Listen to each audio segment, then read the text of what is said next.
good? What's good? What's good, people? It's your boy Scott Lewis, Apartment Gaming and More, Brooklyn Nets Stoop Edition. This Friday evening, Detroit tied the series, huh? They was desperate, boy. They were playing desperate. Oh, man. It's getting interesting, man, because I actually had Detroit losing to Cleveland today. So I don't know. A lot of people. I should have knew they were going to come out, physical. Detroit basketball, I should have knew that. But speaking about basketball, I want to talk a little bit about getting the sixth pick. And I know we talk about it a lot, but the thing is, we have to look at the talent that's around there. And I don't think Jordy is going to move, or I should say Sean, is going to move up and down and try to trade or move down. He's not, you know what I'm saying? He doesn't do that. That's not something we've seen him do and do successfully. So don't expect it. But I think the sixth pick in this talent pool is good. I mean, it can work. We've seen players drop back, So don't. I still think it's possible. There's a lot of talent out there. I think the top 8 in this class is pretty good. If it depends on where they go, the situation, the team, can they, flourish on some of these teams, But it's gonna be good. What other games is today? Is there another game today, guys? I think there's another game, right? I think the Spurs play. Let me check and see.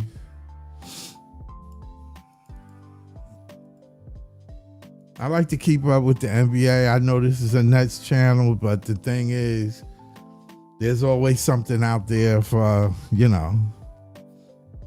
teams lose and then they make changes, and this is where Sean could come in and kind of scoop somebody up, because we need everything. We need to make moves. Oh, the Timberwolves are down. Oh, Spurs are trying to put it on them.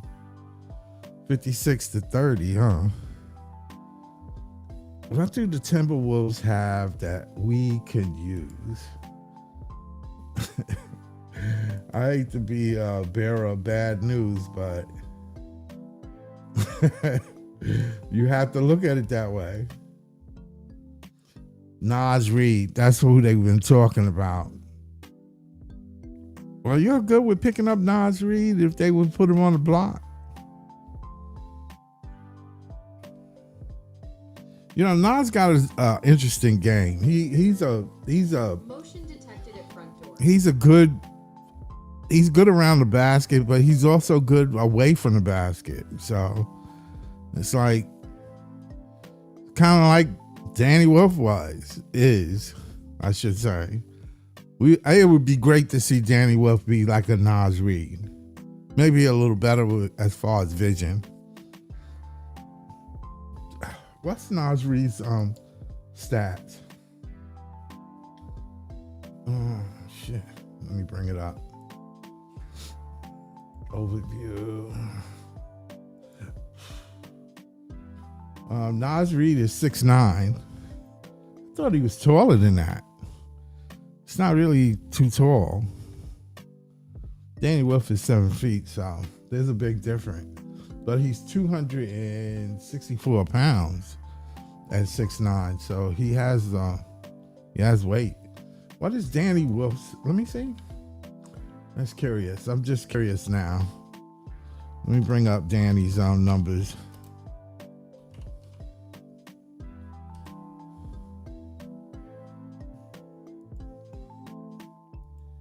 Let's see.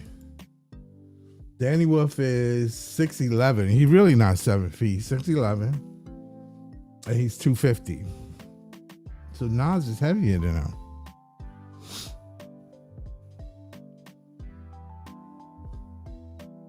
250 is not bad though. He should be able to run the court.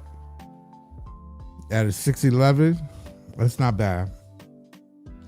That's why I said Danny should be better around the rim, but I mean he's been playing like a guard, you know.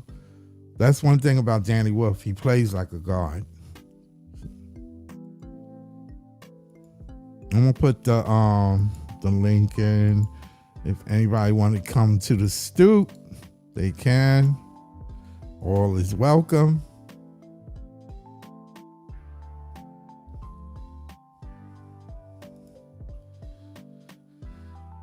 The link is up.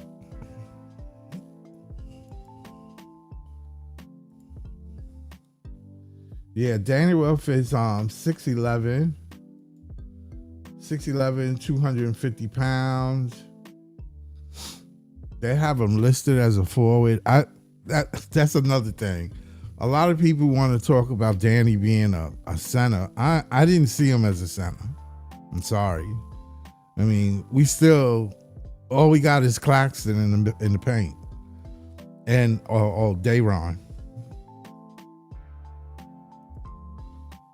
And Day-Day is not much of a scorer, but he's a board banger, though. That I can give him. But he plays like a center. Because he played center in college. One second. Oh, God. Who's this? Play for keep. I heard Nets trying to trade up for that number 1 pick. Good luck, Sean. I hope so. Well, we got assets. I mean, hey, I can see them going for they would want the number 1 pick. I know what they want. I know what they want. They want AJ, of course. They want AJ DeBosta, man. They want AJ DeBosta. That's what they want. They trying, yeah. I'm quite sure they're gonna put it out there, but Washington ain't. You know, I mean, what they got to offer them? Some picks, future picks, and a 6th pick, and what else? I mean, Washington should be able to do it if they really want to. If they wanted the number 1 pick. Yeah, I seen that on X. I seen people talking about it, but it's like, my whole thing with the Nets is I don't trust Sean, man. That's it. I don't trust Sean Marks. It ain't the team. It ain't the players.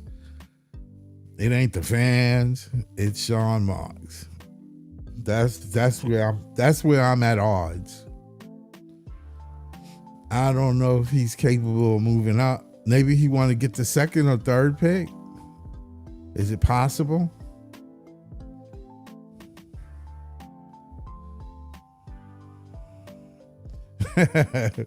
Yo, player 1, but you ain't gonna have nobody to play with. I can understand giving up MPJ because he don't fit the timeline, kind of like, but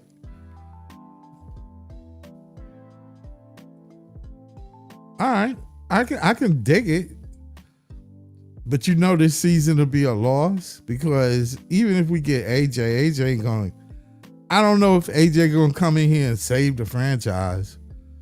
And you basically trying to get a whole new team. That's the problem. I mean, how we gonna? What's up, Ribby? How we gonna situate that? I don't know, man.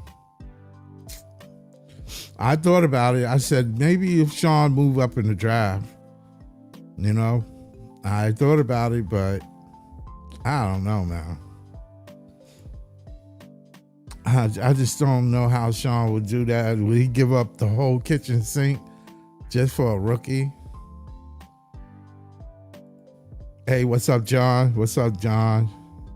Right now, Brooklyn is trading up to get AJ from Washington is fantasy because Marks doesn't have the stones to do it. Yeah, because, I mean, it'd be obvious if it didn't work, then it's definitely going to him. He's been skating. I mean, I ain't never seen nobody have a job with that much comfy. Tell me if any of y'all been comfortable at your job where y'all can just mess up and be like, yeah, it's okay, boss. See what your boss tell you. See what your boss tell you. I mean, his seat is comfortable. I mean, how comfortable can your seat be?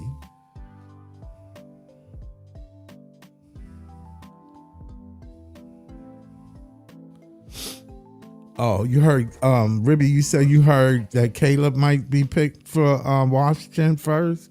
That's possible.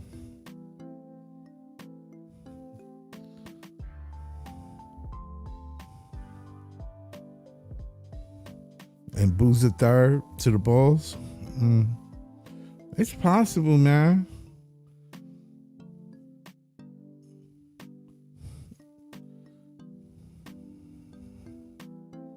Yeah. I had Acuff and Mikael Brown in the 6th slot. And I'm not even sure he would.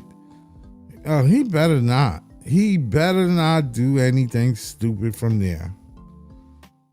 Really. If the top 3-4 guys are gone, Sean better not make no stupid moves trying to get another wing further down, like, I don't know, Kareem Lopez or something like that. Come on, man. You stretching.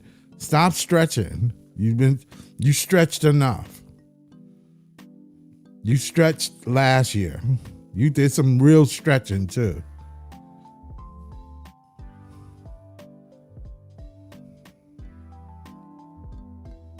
Right. Yeah, Acuff is definitely a point guard right now.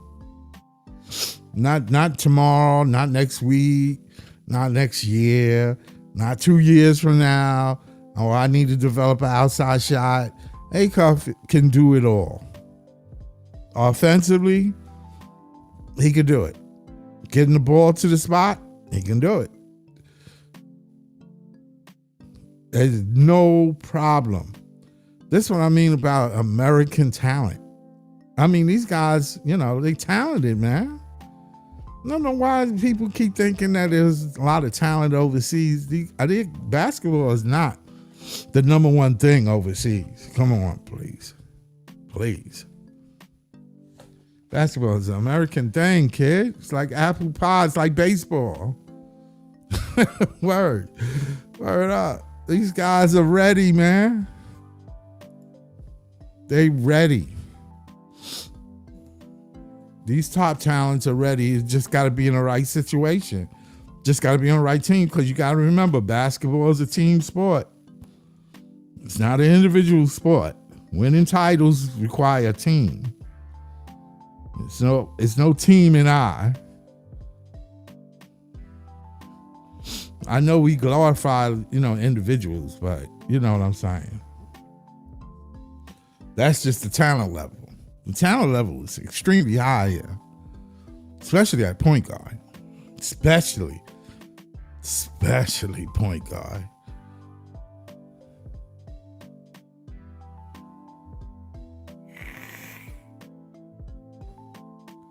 And I like some of the guys. It's nothing personal against the guys we picked last season, but I'm just saying.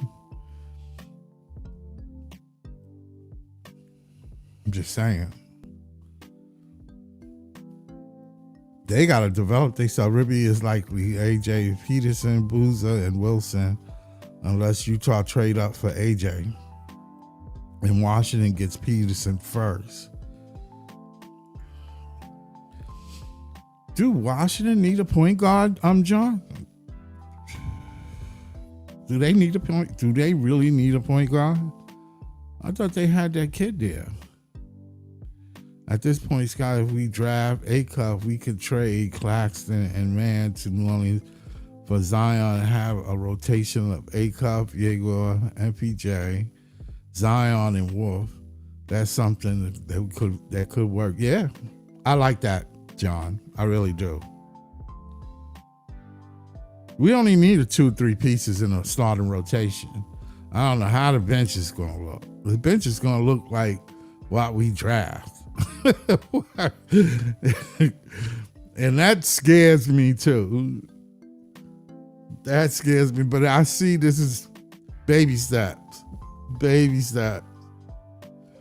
Baby steps. That's what we got to do. That's just a damn shame.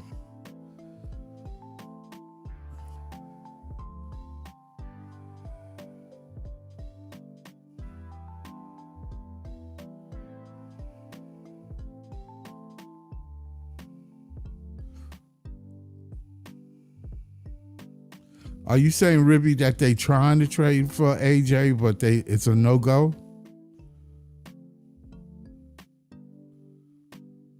Every media outlet is trying to talk it in? What are you saying, Rib?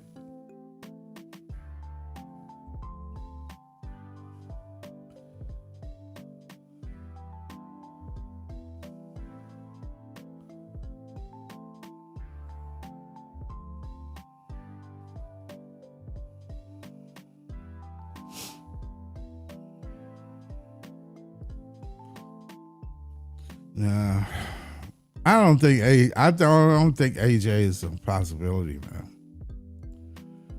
I really don't. Whoever got the number 1 pick is going to pick him. Period. I think that's what the league want to happen. What's up, Down Under? What's good, man? What's good?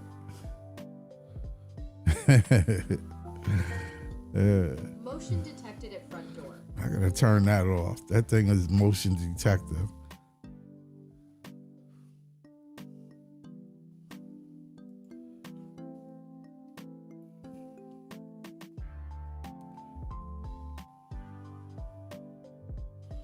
Oh, you saying AJ going to Utah point blank?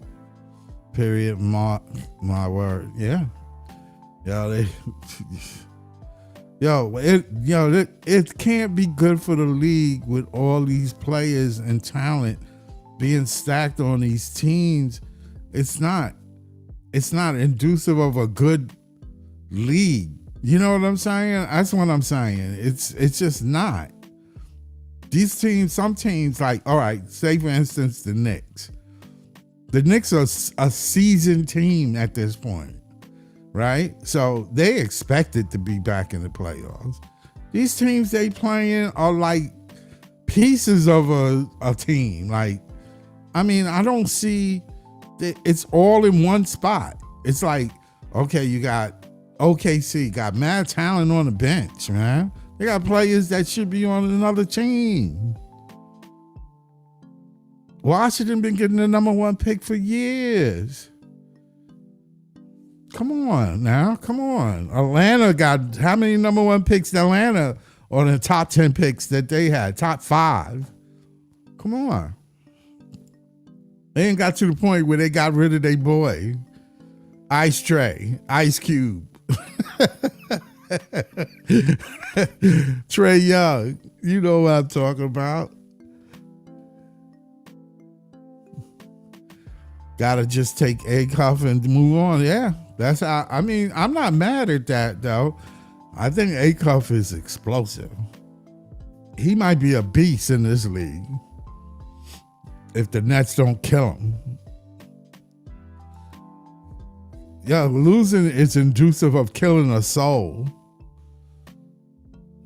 No player want to be losing.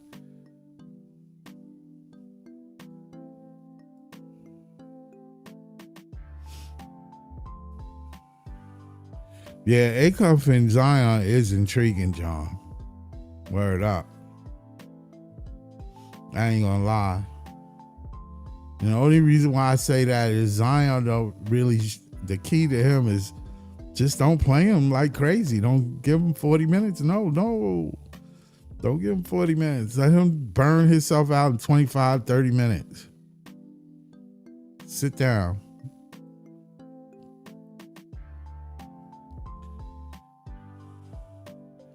He's a project, Mikael Brown Jr. That's what you're saying, John? And he'll need to develop. I can't, everybody can't come to this team and develop. Somebody got to come in there and take a job. Can't have a team of development.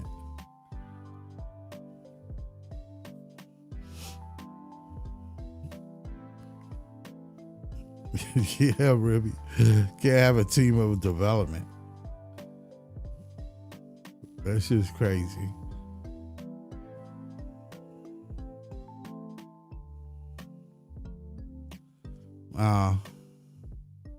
Well, they still might beat the Timberwolves though, but they ain't gonna look good in the Western Conference Finals.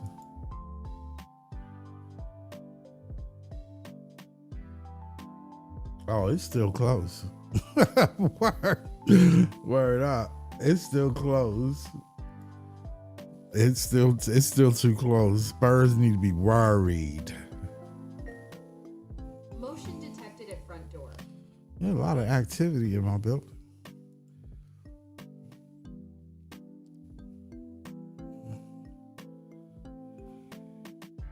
You don't think A-Cup will be there? You think the Clippers are gonna take him? That's what you're saying? The Clippers are right before us. I don't know. They might.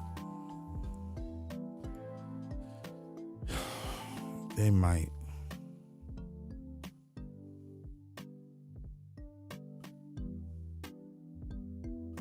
You think OKC is the team that we need to talk to?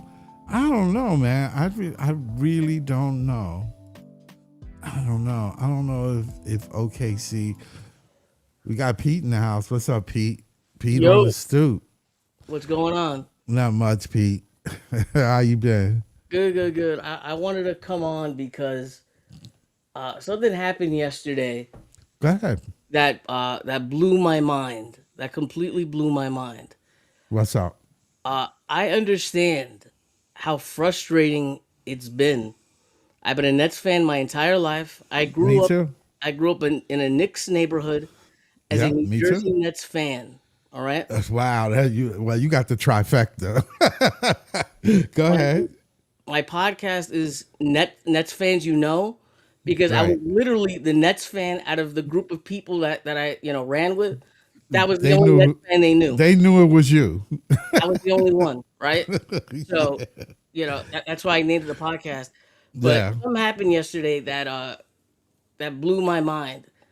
I understand there's a lot of frustration. I understand that the front office is not always, the most forthcoming.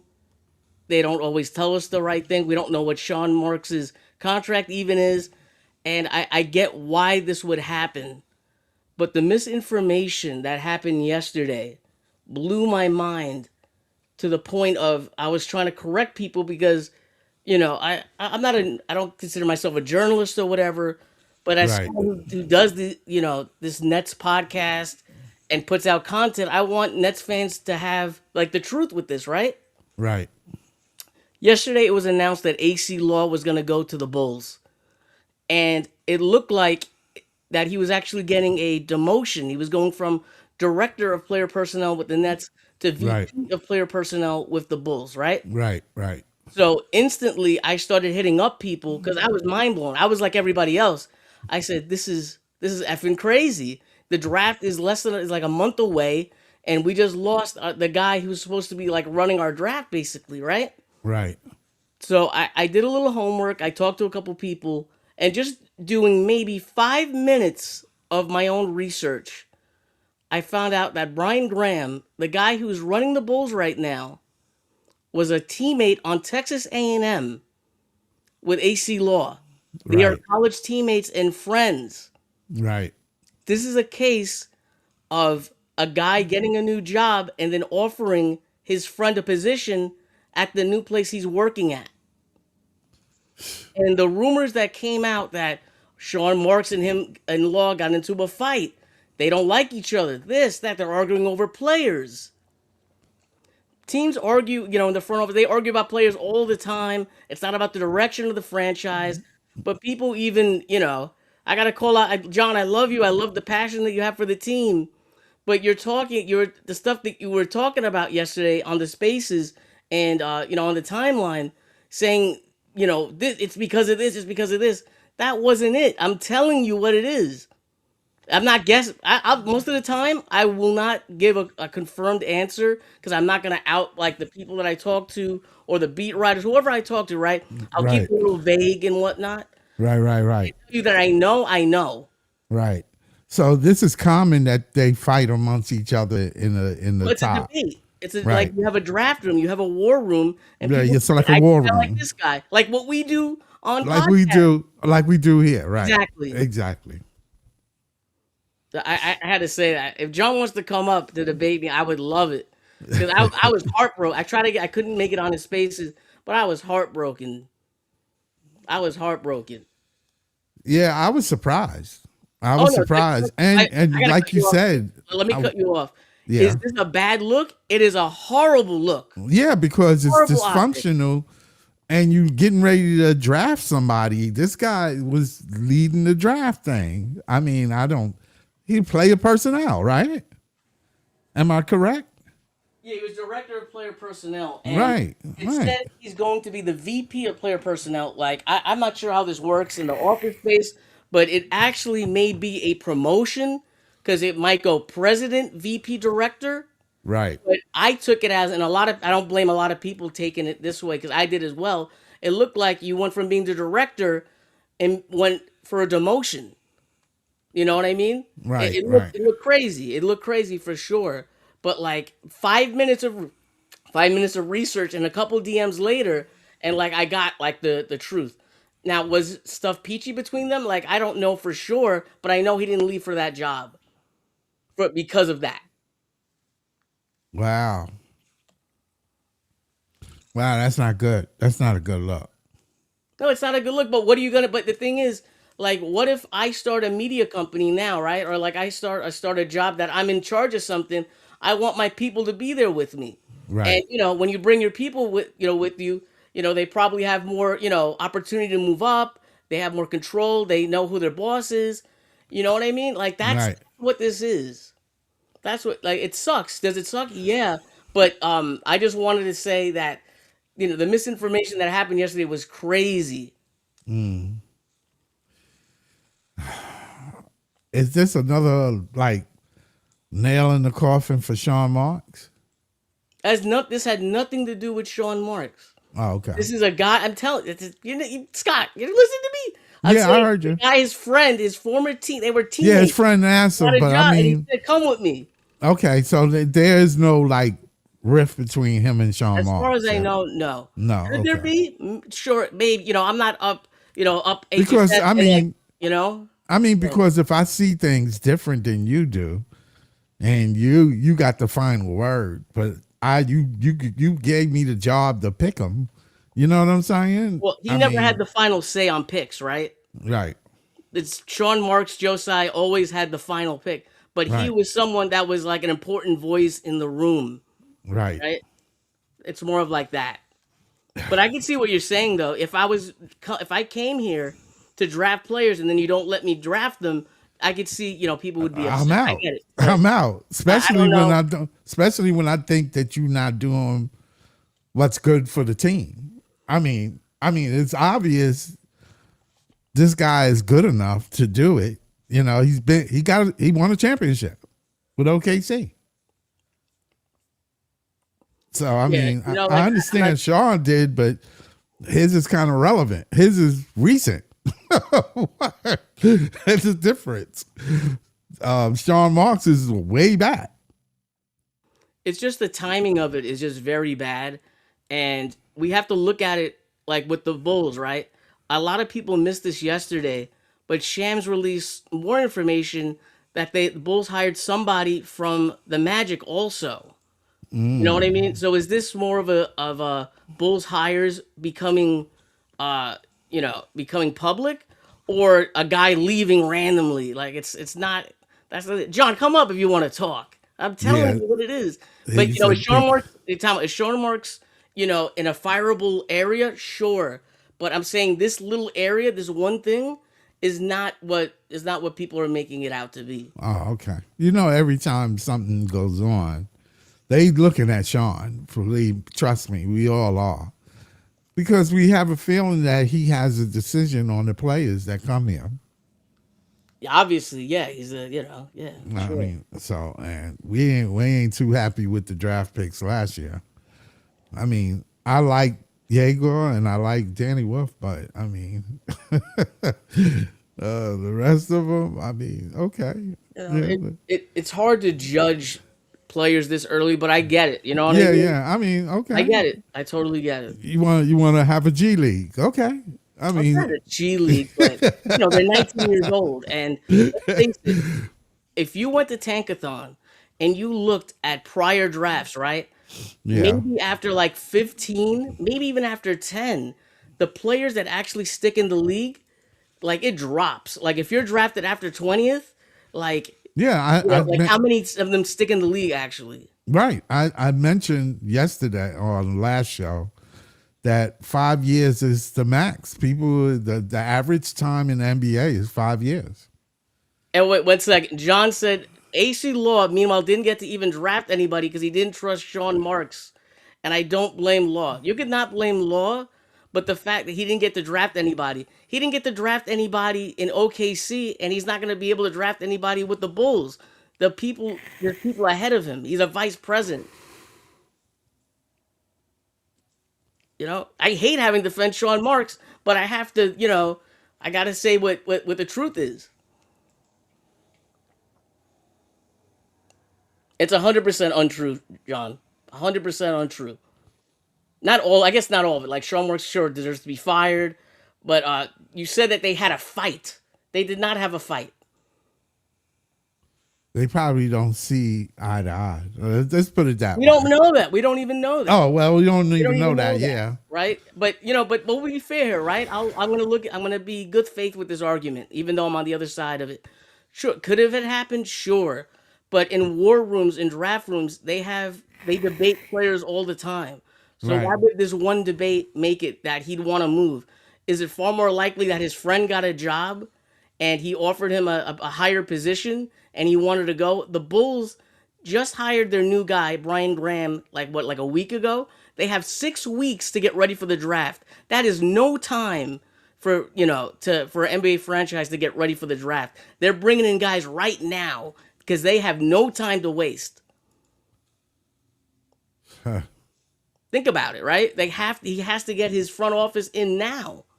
They Yeah. can allow it is, but it is allowed though. But I get why you would say that I hope I say Jello Smith. I get why you would say that. He said, for people that are just listening, that shouldn't be allowed.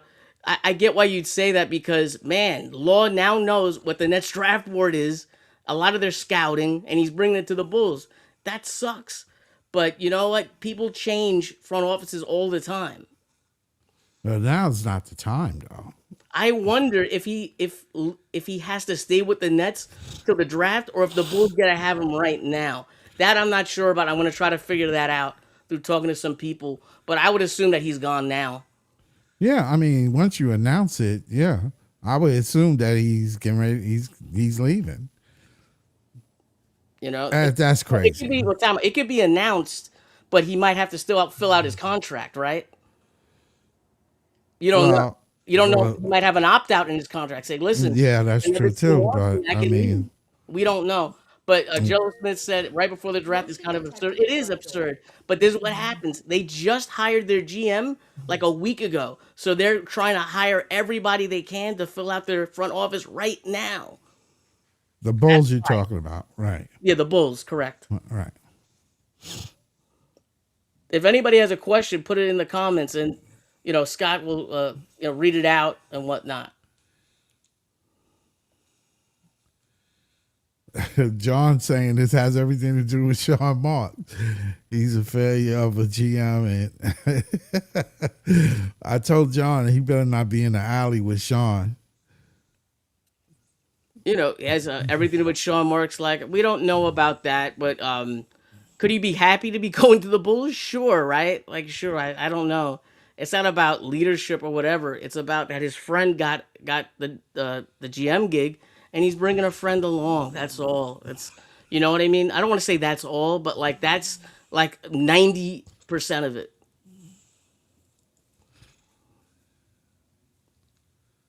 John, Uh, come up. as- If Scott would have you up, of course. I'm sorry, John. yeah, he But can this come I up. wanted to He get has this off my he's chest. a host. He's a guest on the show. He got his own password. He can get up there. I think something wrong with his internet. I got you. And do you have any questions about this, Scott? No, not really. I mean, it's a lot of question marks, but I know my biggest thing is, do the guy ain't been here long enough to really make any difference, and it just seems kind of weird that he would leave right now at the time just before the draft. I just find that weird. I understand that the Bulls need help. So do Philly. Philly needs a general manager. I mean, there's job openings.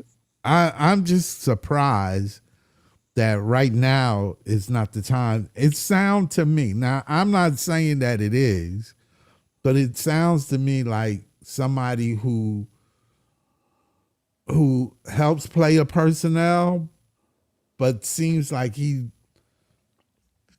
I don't think it might be money. It might be money. Could be money. It could be money. Could be more money. I mean, the guy's offering. I know both people, and I get along with the other guy, and it could be that simple. Or we just don't see eye to eye. Sometimes you don't see eye to eye, or you don't see it. You get someplace and it doesn't work, and you don't like the way it's going. And you be like, listen, I've seen enough, like Law's seen enough to know, maybe this ain't what he signed up for. I'm telling you, it's 90% of my friend just got the job and I'm joining. And I'm gonna work with my friend. It's Yeah. more. I'm telling you, it's more of that. And just doing a simple Google search, we look up a director of player personnel. Yeah, it's just somebody he went to school with. No. Or The he- director of player personnel oversees a team's scouting, draft Right. planning, and roster evaluation. They're not making the actual like draft choice. Wow. What's up, Jamal? Let's go.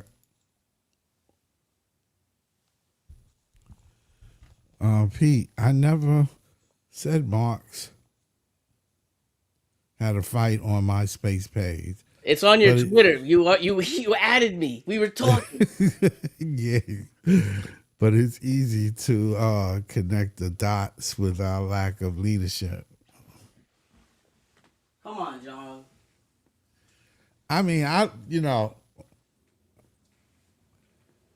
What? Scott, I really don't. Front door. To me, it doesn't affect me with what I think Sean should do.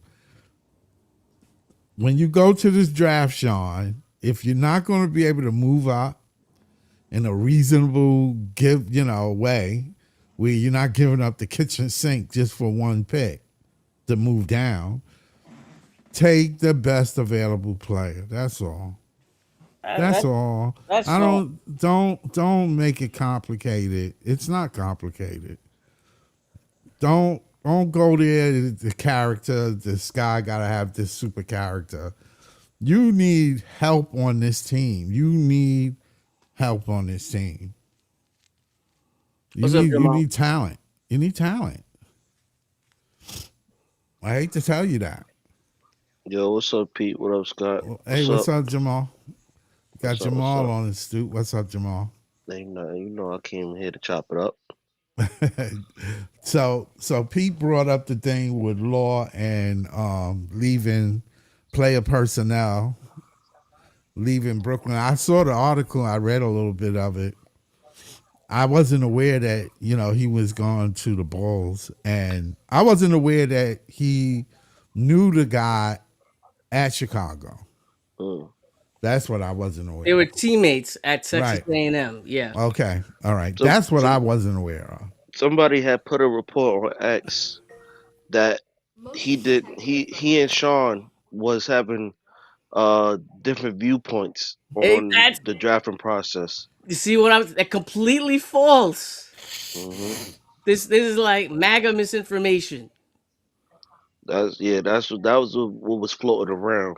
But listen, I don't. Who knows what's going on at this point? Because the man only took the job. He took the job what beginning of this season. Yep. Yeah. So who it could be anything. It could be like you said, a friend got a job. He wants to just go over there and be with him, or it could be only time will know because this. I think the draft pick will tell you all. Because if he does pick Kareem Lopez, then it might be true from what the reports were saying.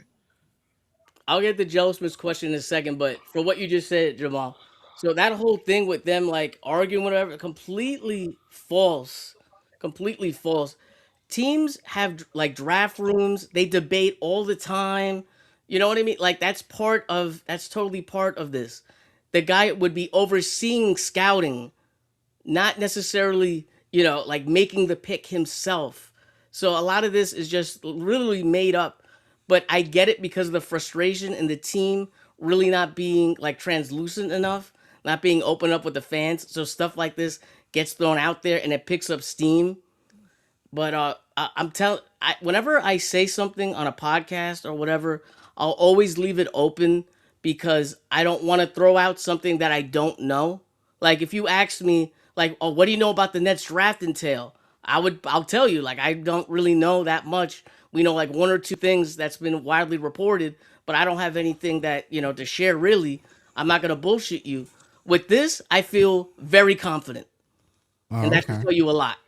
Okay. Pete, I do have a question though. I don't know if you want to answer Jelio's question first, Yeah, or you want let to. him answer Jelly or Yeah, Pete. He says, Pete, I personally like Mikael Brown Jr. at 6. Assuming the medical are good, is there any other player you like? Do you know who the Nets are looking at? Is there any possibilities of trading up or down? As far as players that they like, they've been very quiet. I did a interview with Nets Daily, Bob Winthrop. You can check that out on my YouTube. And like to kind of parrot what he said, they've been very like lip locked this year when it comes to letting out who they're scouting and whatnot. We know that Marks went to New Zealand to see Kareem Lopez. There was a report earlier that they like Kingston Flemings, but that was months ago.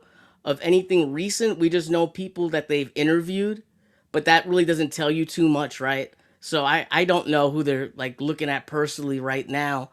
I heard early last draft process that they like Yegor, and I was shocked when they got him at 8. But I knew that months before. I knew that they liked Nolan. I knew that a couple weeks before the draft. This time, I don't have like anything that I would be open to sharing with my name behind it that I know. You know what I mean? But is there any possibility they move up or down? Sure. I think they would go, a mile to try to move up and overpay to move up. But I don't. I would be shocked if they could get it done. Sean Marks should get a medal if he could get a team from the top 4 to trade down to 6, because I would. I don't know. It's just crazy. These guys look really good. If you're a franchise, why would you move down? Could the Nets, and the last one, could the Nets move down? Sure. Brian Lewis from the Post talked today that there's quote unquote whispers at the combine of them moving down, possibly. That could be real. Like, I have no idea. I haven't heard anything. But anything is possible. For real, anything is possible. But what is likely, you know, either trade, if I had to take a guess, trade down, or you take a player, best player available at 6. That was a lot. So go ahead, guys. I was gonna ask you through Sean Mott's recent tenure as far as after the big three left. How many people have left the front office? Oh man, I wouldn't even know that's hard. Quite a people have, but the thing is a lot of the time it's for like for promotions. Like the guy who ran man, I can't believe I can't remember this guy's name. The guy who runs Charlotte, right? He was Yeah, the he was the assistant GM. GM. Yeah. Yeah, he was very good. I heard a lot of good stuff about him. I would have loved if he would have stayed with us. Like he's someone who left because he had a promotion. Um, the guy who went to run Detroit and the Pelicans. I forgot his name. I forgot this guy's name. I think he was a European dude. Yeah, those are like the two ones you think of off the top of your head. But people shuffle all the time. People Hmm. shuffle all the time. But you haven't heard of anybody leaving because of like disagreements as far as the direction of the organization, right? Not that I can think of off the top of my head. Okay. You know, Cause I, yeah, cause you which after the big three thing, it seemed like everybody that left kind of had more success going to different places, well, and I I think just wondered, was that's it like because any disagreements? that's because I think the franchise is just in a sorry space. But I could see what you're saying. I had something in mind to say right now, but I just forgot. Go ahead, Scott. You have anything to say? I feel like I've been speaking too much. Nah, Pete, you giving a lot of information. Oh, Scott, you muted. You muted, Scott. Okay. Yeah, John mentioned something. Sign AC Law if the point. Why sign him if you're not going to be? He's not going to be part of the draft process. I mean, John, what did I just say? I literally read out what the guy's role was. Director, you could Google this. An NBA director of personnel, player personnel, oversees a team's scouting, draft planning, and roster evaluation. Motion detected at front door. so he's the director of scouting Yeah, but and people, drafting. but people leave jobs all the time if a better one opens up. Like Yeah, that's a that's part true. of the business. That is That's the true. Right. nature of the business. That's the So nature of the business. John, you Yeah. shouldn't pay too much attention to that because it Right. it could be That nothing. It could just it be a could be job opened nothing. up, It could be, and he. or it could be something. Yeah, it could be something. It could be nothing. Like I mean, we wouldn't know. I'm just saying, I'm playing devil's advocate on this Yeah, because we it wouldn't can know. be.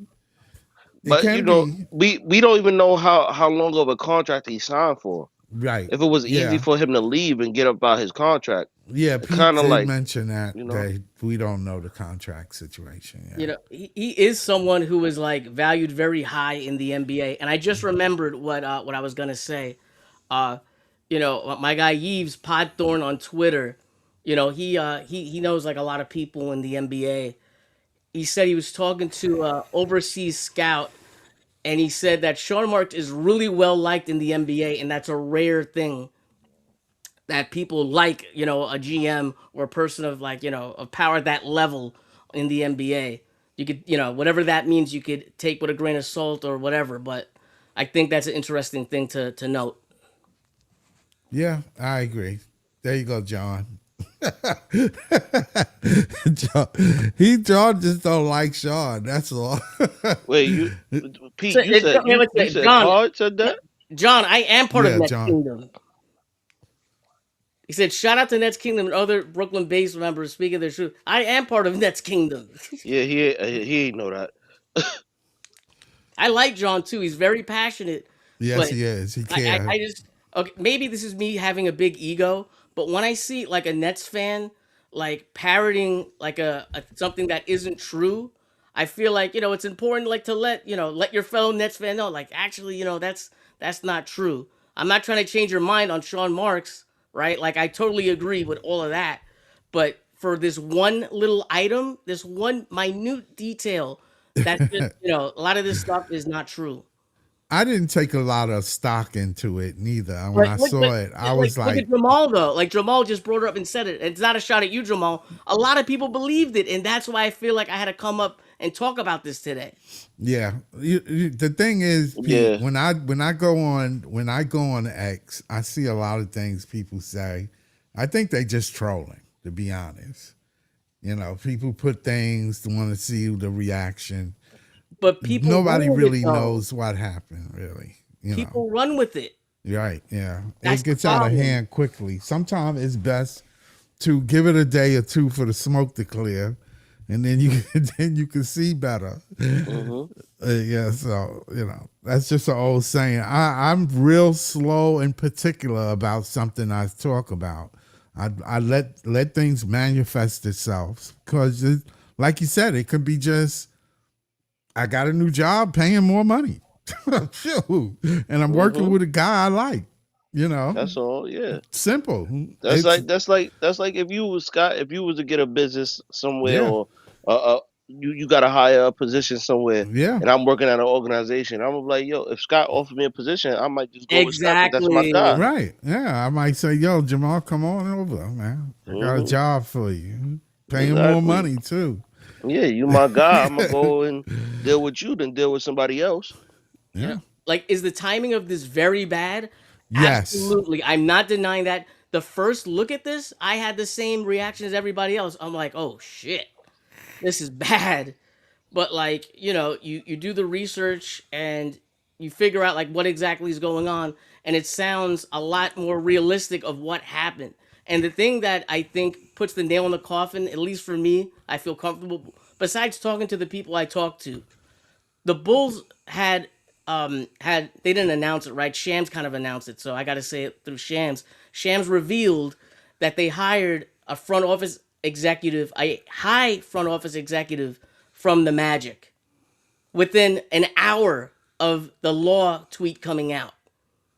What is more Wow. realistic? The Law had a fight with Marks, and then all of a sudden that happened. He got hired within that small space of time, or both of these hirings got public around the same time. Yeah, that's true, Pete. Think about Yeah. it. Yeah, you got a point down. You got a point down. Y'all got me fighting for Sean Marks out here. Yeah, and I know Crazy. that's really uncomfortable. For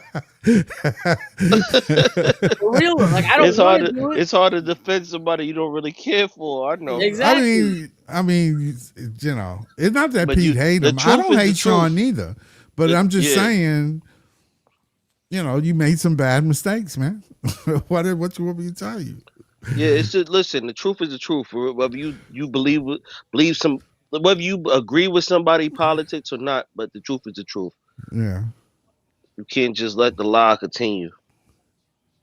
And my thing is this: I mean, 10 years is a long time, and you really don't have nothing to show for it right now.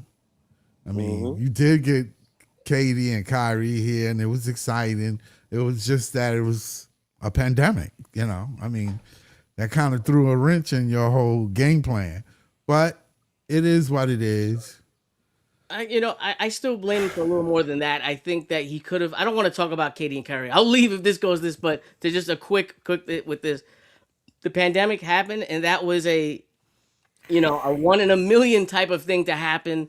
That definitely cost the Nets a trip to at least one Eastern Conference Finals, if At not an least. NBA Finals, right? Yes, But yes. but when the team was good in those small specs, instead of going all in a little bit more, like you went all in to get Harden, but then you waited to sign guys who were cut towards the trade deadline instead of making moves a little bit earlier that might have helped the team depth.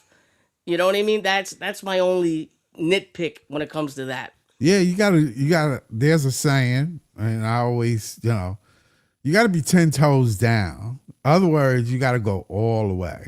You can't put it in halfway. You gotta put it in all the way. That's Either you're gonna do that or you're not. That's all. So he seemed like he went in, but then he couldn't go no further. He didn't go no further. I mean, come on, guy. Come on. I honestly think that if we probably would have won a title anyway if Kyrie didn't get hurt. That's how I felt. probably. Probably. But it is what it is. It But is what it let's is talk about the now. draft. I don't want to talk about that. No, I spent years talking about that. Yeah, Yeah, but I it's did it want to is. ask you a draft question Go too. ahead. Yeah, go ahead. So, like, when it comes to the draft, right? Have you been hearing anything about like the comments that A Cup said? about wanting to be a star uh point guard, or he is the star point guard type thing. Has it like kind of made any negative effects towards him? Nah, when it comes to a lot of draft stuff, I'll be honest with you, I'm not a draft guy. That I'll hear stuff a little bit closer, but right now, all the people that are in like the know are in Chicago. Like you should check out Sharif Phillips Keaton. That's my guy. He writes about the Nets. He's a Nets beat writer. You could check out Eric. He covers the Nets, has a podcast. A lot of those guys, Brian Lewis, those are the guys who are there, right? Hmm. That's where it comes through. The way that I like to describe myself, I don't want to be named an insider or whatever.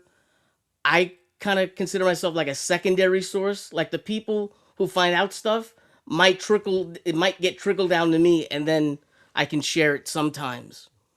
You know what I mean? So Yeah.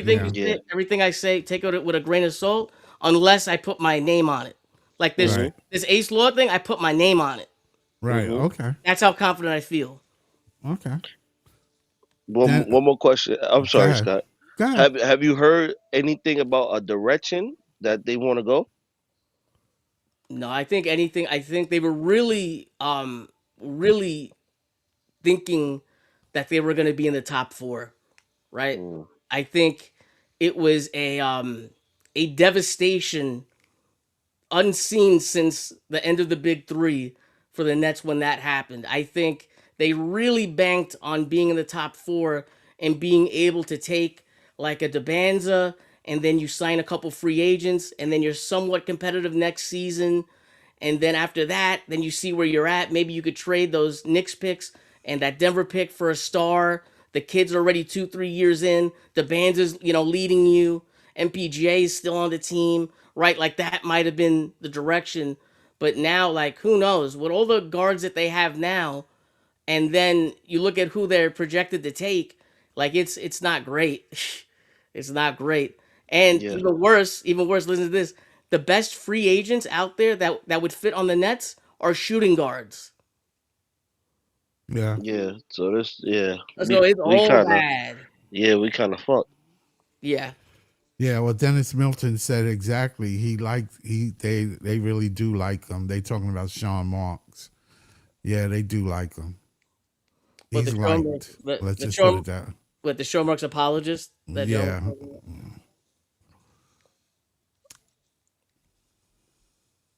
Johnny saying not true. John is very passionate, man. John is very Yeah. Yeah. John cares though. John John wants the cares. Nets to win so bad that Yes, he he comes do. up, you know what I mean? I I respect think he John might so much get. for that. I'm knock on wood. He might get a heart attack if they God win. forbid, bro. Don't say that. No, but that's how much he cares. That's how much he cares. He cares a lot. No matter what, like the overall goal of this community is that we want to see the Nets win. The Yeah. argument is just how we get there. Yeah. But Yeah. basically, we all want the same goal, right? Yeah. You know Yep. what I mean? Like that's just what it is. We want the same goal. We all disagree upon how we get there. Like, you know what I'm saying? Like, everybody wants their picks. Everybody wants their type of players in here. And we all disagree with certain things, but we all got the same goal. And John, I didn't say you were doing a parody. I'm saying you're passionate. Yeah. Yeah. When did I say a parody? Did you guys hear me say that I call him a parody? No, no, no, no. When did I say that? And Cash Chubbs, Pod, J, all those guys are. If you guys aren't, familiar with Nets Twitter, they're big people on Nets Twitter. And no, I think they all speak the truth too. But when it comes to that argument thing, I even talked with Jay from PK. He didn't deny. He didn't deny what I said. He said he left. I'll quote you the tweet that he left me. He said he left for a better opportunity. Which, you know what? The Bulls might be a better opportunity with the roster, with the pick, with your friend in charge. He's right. Yeah. Probably getting more money, man. He might be. It might be a promotion for all we know. But Yeah. like I said, I'll be honest. I thought it was a demotion. I thought it was a demotion, and that was my first reaction. And I thought, it was bad. I mean, see, Pete, you're making it difficult for me to understand. I ain't taking less money. Why? Well, Why? Yeah. Why are you saying it's a demotion though? Yeah, I don't understand why I'll would tell you he why. Because he leave went to if it's assistant. He less went to money. assistant. No, Yeah, no, no. it's I'll title break it down. changed. Let me break it down for you guys. With Mhm. the Nets, he was director of player personnel, right? Yeah. When the tweet comes out, it said he's going for VP of player personnel, vice president. So my reaction is director to vice president. Is that a demotion or not? Yeah. And Yeah. then Yeah. and But then wait, this is why let it me makes finish. it look like that. Hmm. In some offices, maybe the Bulls are like that. Maybe I'm wrong with this, but a lot of the time when you see this, it's president, vice president, then director. You know what I mean? So we might have been wrong from the very beginning, thinking it was a demotion. Mm. And John, what did I? What's up, John? When did I call you a parody? I never called you a parody. I think you're muted, John.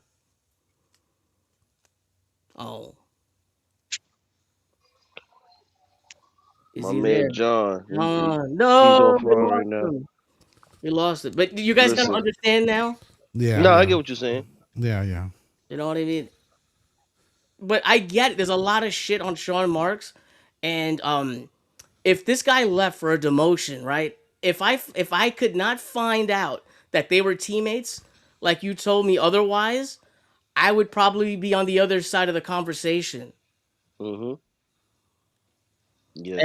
And Joe Smith is right. I'm not defending Sean Marks at all. Right, I'm yeah, saying about this one situation, it's yeah. not about a fight. I'm not even saying they got along. I'm just saying that a argument that made him leave, that is not true.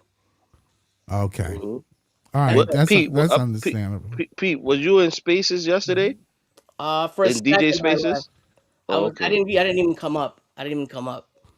Yeah, because they had like I forgot how many hours they did talking about the situation. I was gonna come up, but then John didn't bring me up. And then I was waiting for a little bit, and then I was like, you know what? I'm just gonna freak out. And a lot of people wanted to go through this talk of that it was an argument and fight from that. I think Nets Frequent put out the tweet about that, and I was like, I'm not gonna argue with people if they don't want to hear what I gotta say. You know, and Yeah, if something comes out that I'm wrong about this, then I'm wrong, and I will tell you I was wrong. But the people I talk to, they're very, passionate that was not true, and I feel strong enough to put my name on it, which I never do. Look back at my show, I never do it. Yeah, Yo, you're right, Dennis. John's We did. opinion. I just want to answer this. Dennis is right. We didn't have control over the situation with Katie and Kyrie. We didn't. But see, I kind of blame Sean for that because we really didn't have a coach. We got rid of the guy that I thought we should have kept. That's just my opinion, though. I always say that the worst move that was made during the Big Three era was the hiring of Steve Nash. Me too. That's what I'm saying. That's what I'm saying. That was a destruction right there. You just let the players do what they want to do. Jamal, do you got a Twitter? yeah. I got a Twitter. You follow me? I believe so. Leave It's me a comment. I'm gonna follow you back. All right. All right. I got you. All right. John's here finally. Scott, you hear me? Yes, we do. We hear you. I didn't start no rumors on my Spaces page. Oh, you left. Go ahead, John. Wait, I didn't start no rumors on my Space page yesterday. I Reddit. didn't start no fight. I literally asked people what their opinions were. I didn't start no fight You about were that. in Twitter comments with me saying that they had an argument. I didn't say that. When did I say that? I gotta find that. I Don't literally delete, don't, did you not better not. say You that. delete, I bet if you deleted it, I'm gonna be tight. I didn't, bro. I literally had a Space page ask what people's responses were to the AC Law stuff. I didn't say there was some backstage stuff going on. I said this guy probably left because he doesn't believe in Sean Marks. That's probably something I did say on my Spaces page, and I wouldn't be surprised if that's true. Like, why would Oh, you said that he left. I'll help out John, and I'll read them out. You know, maybe I'm misjudging John. He said, if I'm AC Law, I wouldn't want to work with a horrible GM like Marks. Okay, fine, fair. Pete, that's literally how I feel about the situation. If I was in his shoes, I feel the same way. Laws saw the base, saw what the base is seeing with the lack of direction and zero accountability. Yep, and a lot of people have said that. Cash was on my show talking about lack of accountability. Chubbs was saying some stuff. A lot of people are speaking up. So don't just try to single me out. There's a whole broad of people speaking. I listened to the spaces and I saw you talking about it, talking about them arguing. But if I'm wrong, then I'm wrong. I'll take it back. But I'm saying what was talked in that spaces is not true. Pete, I didn't start no false rumors. I literally asked for No, people's no, no. I didn't. reaction But let to me it. be clear, guys. John did not start that at all. Thank you. Hundred That's percent. all. That's all I No, cared no, about. no. Pete. You and I Definitely, are hundred clear. That's percent, all I hundred cared about. percent. I'm not Yeah. saying. I'm saying, but it's getting parroted. And before you jump down my throat, what did Jamal do when he came up? One of the first things he said, "Oh, I heard that there was what was it? You said, Jamal? You said like an argument or whatever between him and Mark, Yeah, Yeah, it it was was put up. right?" reports. And It I was like said an the Yeah, same. article or something going around, And I said or the a same tweet. thing to him. I said the yeah, it's same thing to possible. him. I mean, it's listen. It could be just as simple. Nobody really knows. So really, No, you know what I mean? Like, could I put my name behind it? other than Sure. other than Right. Pete knows that it But was no let me argument, let me say which is cool. no, but I'll tell you this, right? I put my name behind it and I believe what I'm saying. But is there a chance that they could have had an argument down the line and they didn't like each other? It's Sure. possible. But right, I'm not in the rooms. But I feel confident enough in what I've heard to say what I've, just said, one.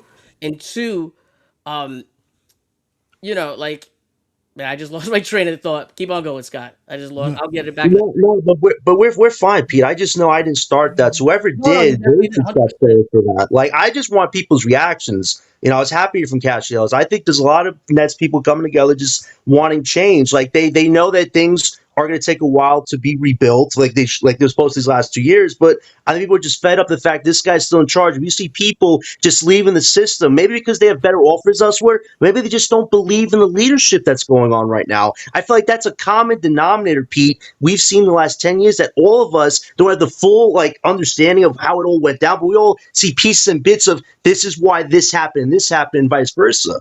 And I think a lot of it's tied to the failed leadership. That's something a lot of people are feeling right now, not just me. What I was saying with you was that it's getting parroted, and it don't. If you think I went in on you, you should see what I did to Nets Frequent's timeline.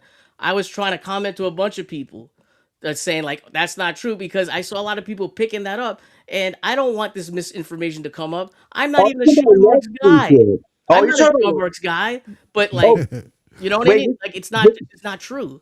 you're talking about what Nets Frequent said. Oh, I didn't buy what that guy was saying. I might have responded to that, but I wasn't Nets Frequent says a lot of things that aren't backed up by sources. I even see the people comment saying, and sources say, or something like that. Nets Frequent, I think, was just upset. Like, he's not exactly an insider, right? We all I know know, that. but people believed it though. You see, like Jamal, you know what I mean? And a lot of people believed it. I use Sir Jamal. I'm not pointing you out. I'm sorry. I'm not pointing you out. No, But I'm no, it's saying, cool. you It's see, cool, Pete. Because you know what I'm I sent saying? that article. I had sent that article to Pod and all them too. Because we got like a group chat. So I sent it to everybody also. People, you know what I mean? People are like believing it. You know? Well, I don't know. I don't know. I just know that. Listen, 10 years is a long time. Right. I mean, 10 years is a long time to be a GM for a team that's actually moving backwards right at this point, or rebuilding at this point. So clearly, there was some mistakes made under Sean Marks. Clearly, because 10 years and you ain't even got a winning team at this point. So something is wrong. Yeah, I don't think anybody's denying that. I think Uh, I think so everyone is on the so it's same up to. with I that. think it's up to Joe Shaw to make a The, move. the He has timing, to the, make changes the, if he the believes timing in. just feels off right now, like you guys said. This is right before the draft. And this other guy, Gavor, whoever they hired, nobody knew this guy really existed. And he's a lawyer and he knows cap space management. That's why he's now assistant GM. Just feels like another band aid on a mess right now. Like the timing definitely was sus. Like we don't know the full fact on how it all went down, but the timing of it is very sus. You say that listen, that's a fair comment to say. Oh, John left. No, no, it Yeah, feels like a Can you band hear aid me, right John? now. Yeah, Pete, you feel like it's a band-aid though, right? Like this No, the no. one. Let me see. Wait, were you referring to like the timing of him leaving or the hiring? I think a bit of both. Like I thought when this guy took what was part of this team, he was eventually going to have a main role with the draft process because he has a championship pedigree. B.J. Johnson, he got a run with it. He drafted 5 guards. Like I think we've seen enough of that. I want to see what this guy learned from OKC on how to draft real talent because our front office, I don't think understands that. And you've seen that, Pete. What I'll say about this is, fine. Let's say I'll be devil's advocate here, right? Or I'll be in a really good faith over here. Let's say that whole AC law thing moving happened, randomly, right? But do you think it's a little suspicious that they also the Bulls brought in a Magic front office executive within like an hour or two of the AC law news breaking? Does it look like more of two guys deals becoming public, or one guy just running away from the Nets? Yeah, I mean, yeah, You know what I mean, John? yeah, No, I yeah. feel like it's a bro. I feel like the Oh, He has a bad connection.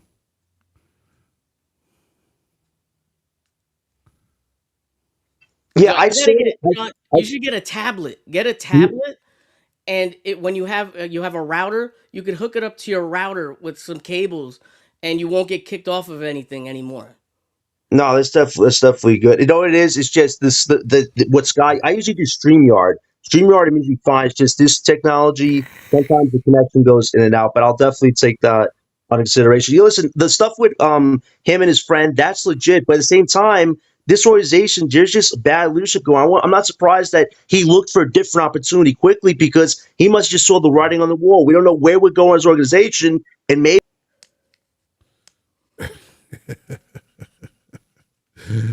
That's fair. Maybe he was gonna leave right anyway, right? But like we don't know that. Maybe he would also. I could say maybe he was gonna stay, Yeah, maybe. right? He Like might. I don't. We both can't. I can't make an argument for that, and you can't make an argument for that. It's basically like the same side of the coin, or different. Like you say, different side of the coin, but same coin. Yeah. Jay Ruler says, ex Ruler says there's a lot goes on behind the scenes. Nobody's seen MPJ trade happen, so just trust the process. Yeah. Okay. We ain't got nothing else better to do but to trust the process. We can't make it happen no quicker. I just saying that sometimes change is good. You ever heard of sometimes the change is good? Well, sometimes changing your GM is a good thing. That's all. Yeah, if let's say the Nets lost, I don't say lost. The Nets fired Sean Marks right now, right at this very second. Sort I of like don't think with this the now is a Bulls, good time though. right? That's really what That's what I was people about to wanted. say, right? I was No, about to say now that it's not a if good time. you change your GM right now, there's a huge rush to fill up your front office, like what the Bulls are doing. Yeah. You know That's what I not a mean? good thing. It's That's a not a lot. good It's a thing. lot going on. There's a lot that goes into all of this. Yeah, I know. Pretty It's hectic. busy. It's busy. It's We busy. do need somebody new, though. I mean, you see the GM hiring different areas, how things change. Like for Detroit, when they got Langford, look how different they are from when they were with the previous guy. Like having a new mind, like Scott says, might be what we just need. Like Sean Marks. And it's not nothing personal against Sean Marks. Let's put it that way. That's the way you got to look at it. You got to Even look with at it that just right. changed. That's all. Even with the new GM, like how quickly do you think they're gonna win? Like they're not gonna win immediately after the GM changes. Well, You know it what I mean? depends. I think it depends, Pete, on a lot of things can happen. Like we seen. Did anybody see Luka going to the Lakers? Oh no, nobody did. That Can was Can you tell me that somebody saw that? No, that's like a meteor, right? Like a one in a Right. million type But of it thing. also made a shift in the way the dimension of the West Coast was. Dallas became weaker immediately, even though they had a number one pick. So I mean, you can't really tell what can transpire. One or two players can change this team. Okay, if they added SGA on the team right now, how far do you think they go? I don't think they go to the finals, but I think they'll be in the playoffs. They can even win a playoff You series. think one player would make it all the way to top No, 8? I don't think one I player. don't I think think so. what happened is players want to play with other players. That's what I'm saying. It's like okay, if I like your game and I got game and I think it works together, I want to play with you. But look at Wembley in San Antonio, right? Yeah. You know what I mean? Now everybody wants to go to San Antonio. Right. Because they see the potential in Wembley. Exactly. Right. So this is why I say sometimes getting somebody who see the problem is it makes me feel like they got shell shocked with the KD thing. See, I keep coming back to that. But you got to get over that. And I'm talking about Joe Tsai. You got to get over that, Joe. I don't think he stayed. He was going to leave earlier actually. And the reason why they traded him to Phoenix was because he made a deal with them. And this is, don't believe me. You could Yeah, Google yeah. this up. No, that's what happened. You know what I mean? Like he said, I'll stay to the trade deadline, but if I'm not liking what I'm seeing, like you got to trade me to Phoenix, and that's what I mean. That's what happened. Right. You know what I Right. mean? I'm sure they sat there and Yeah, but it doesn't excuse the two other trades, though, Pete. I'm not gonna lie to you. The James Harden trade and the Kyrie trade. It doesn't excuse that Nightmare. because that was bad business. That was That was out nightmare of too. spite. But you, Like the Kyrie was out of spite. but we do agree the right move was getting James Harden at that time. No, I'm well, talking about the Ben I know. I'm just Simmons, saying. I'm James just yeah, Harden. laying that yeah, down. I agree. Just laying I that think down. so. No. I didn't like that trade. You I didn't didn't like like the that James trade? Harden. I Oh, thought it come was a I didn't good like on. that. trade. I I thought it didn't was like that 10 toes because in. because you know what it is. We lost our depth. We lost our depth. We That's a lost good the argument, quality. but like, how many people were saying that back then? Maybe sure. Maybe you were sure. Yeah, I How was many? because I didn't want it. I didn't want it because of James Harden attitude when he was. I was watching the interviews that he was in during like the Houston when he wanted out. So Right. his demeanor, I didn't like it, and I just felt like it was gonna probably be the same way if he wanted off of here. And I also felt like we only have. I think he had 1 year left on his contract. We could have just got him in the off season. Mm-hmm. Now you Right. know we with the cap, like sometimes you can't sign a guy outright, but if you trade for him, it's easier, right? Like there's just I can't like go over this right now. It's very confusing, but like the only way for them to get him would have been that way by trading for him because of Katie and Kyrie's contracts and the rest of the roster. Mm. I just felt like at the time we had Karis LeVert coming into his own because Karis LeVert was scoring 40 points damn near every game just because of Kyrie and KD. So we didn't really need it. It just we ended up, we wanted to be a big three. But come on, Levert. Yeah, at the time Levert was good. Levert was And good why wasn't he good on the other teams? because you know what it is. He was more of a focal point. I think he was better off being a second or third option. Like he is right now. Nah, I don't know right now. Right now, I don't know It's the what's same wrong with. player. I I don't no think no. I don't know if it's the injuries because he did have injuries after he he had left here. cancer. Yeah, and he had also injuries. I think he had like a leg injury or something like that when he left here. You know what your So, argument should have been or could have been mm-hmm. that you lost Jared Allen. Yeah, I felt we lost our depth. Period.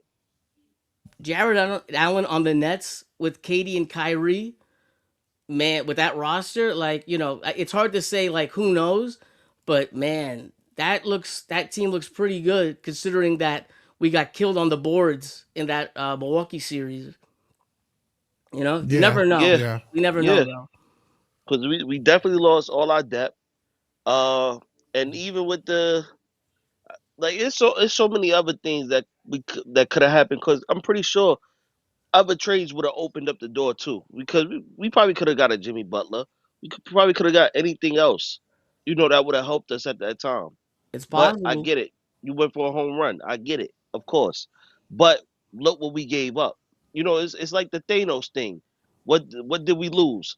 Everything. You know what I'm saying? Like, Yeah, that was a fire quote. That was a good time to use that one.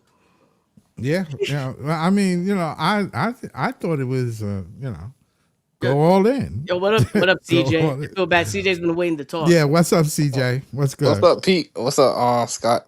What's good, man? How you been? I'm good. Hey, Pete, That's I, good. I want to ask y'all something, bro. Is the Yeah, go Nets ahead. really trading down? Are the Nets trading down, man? I have no idea. Oh This is what man. the best I know is probably what Oh, the best you know. That Brian Lewis talked. I don't want to say talked. He didn't actually talk. It's a report, an article, saying that it's been mentioned at the combine that the Nets could move down. That they're open to moving down. Could that happen? Sure. You know what I mean? What does that look like? Like we don't know. What team would it be? How far are they moving down? What are they getting in return to move down? That's the question. You know what I mean? At this time, there's lots of rumors and talks, but the real business gets done the week before the draft. right. Why make a move now when the week of the draft, the day of the draft, there's a lot more pressure? You have a lot more leverage. Yeah, yeah, You know what yeah, I mean? So, yeah. it's we don't know, right? We really don't know. Yeah, you gotta wait till like a couple of days before the draft, and you gonna be Now I see like, something oh, about they like Michael. Somebody said something about you a Jordy guy. And I'll just be looking online to see what's going on. I see what I'll repeat. I think this is what you were talking about. He said he likes being coached hard, and someone I saw that same tweet that that person said like, "Oh, Jordy would be a good fit for him because Jordy's like a tough coach." I think that's what you're talking about, right? hmm Yeah, that could be. You know what I mean? Like, what he's gonna say? You know what? I like bitch ass coaches who let me, skip practice. Like, you know what I skip mean? Like, practice. what is he gonna say? He's gonna give you the PR answer. Yeah, yeah. You know what I mean? I I don't go ahead, teams P. teams go and they will get like private investigators to follow kids on campus to see like, what they do in their off time, off the court, right? Like that's when you find out like who's a good person, who's not. There's this famous story. This isn't a draft guy, but Carmelo Anthony early in his career was at Denver, right? He went back to, he went back to the hood. He went back to where he grew up in Baltimore. And one day he gets a call from Adam Silver. Or no, I'm sorry, David Stern. David Stern was the guy, the Yeah, commissioner yeah. then. He calls up Mello. Mello goes to New York City. David Stern goes, I know you're running with this person, and that person. They sell drugs, they do this, they do that. Like he knew everything about Mello's life, back home. And it's like if you want to be a superstar, like you can't be, running around with people like that. And he Right. said that shook him to his core. And teams do that. Teams do that. They want Yeah, to know yeah. is the kid a partier? If I'm investing millions in you, CJ, I want to make sure that you're not like doing coke on the weekends. Nah, for Yeah, sure. yeah. Yeah. You want to make sure your investment pays off, like, you don't want to invest in somebody that's not going to be, This wasn't because of a private investigator, but the reason why Cam Thomas fell on draft night, Cam Thomas was invited to the green room, meaning he was projected to be a lottery pick. The reason why he fell to the Nets is because people heard and people saw he had a bad attitude. oh yeah. Yeah, I heard That's that real. Yeah, That, I heard about that too. I that's heard that real. he was he isolated himself Not from not no people. no. This is nothing about the court. This is off the court. Mm. Wow. I heard his attitude is real bad. Wow. You know what I mean? I heard he's a good kid, so I kind of feel bad. Like just because you're he maybe not he someone who's like super social doesn't yeah, mean you're a bad kid. he's an introvert. Like he wants to Yeah, stay Yeah, to he's an himself. introvert. Yeah. I We got feel I kind Joey of feel bad. we got Joey BK on the stoop. What's up, Joey? What's up, fam? What's good? What's good, man? What's up? Chilling. What's up, y'all? Not much. What's up? What y'all talking about? The same shit. What's good, Joey? Same draft. The same draft. No, we was actually Prospects. talking about Sean Marks in the front office.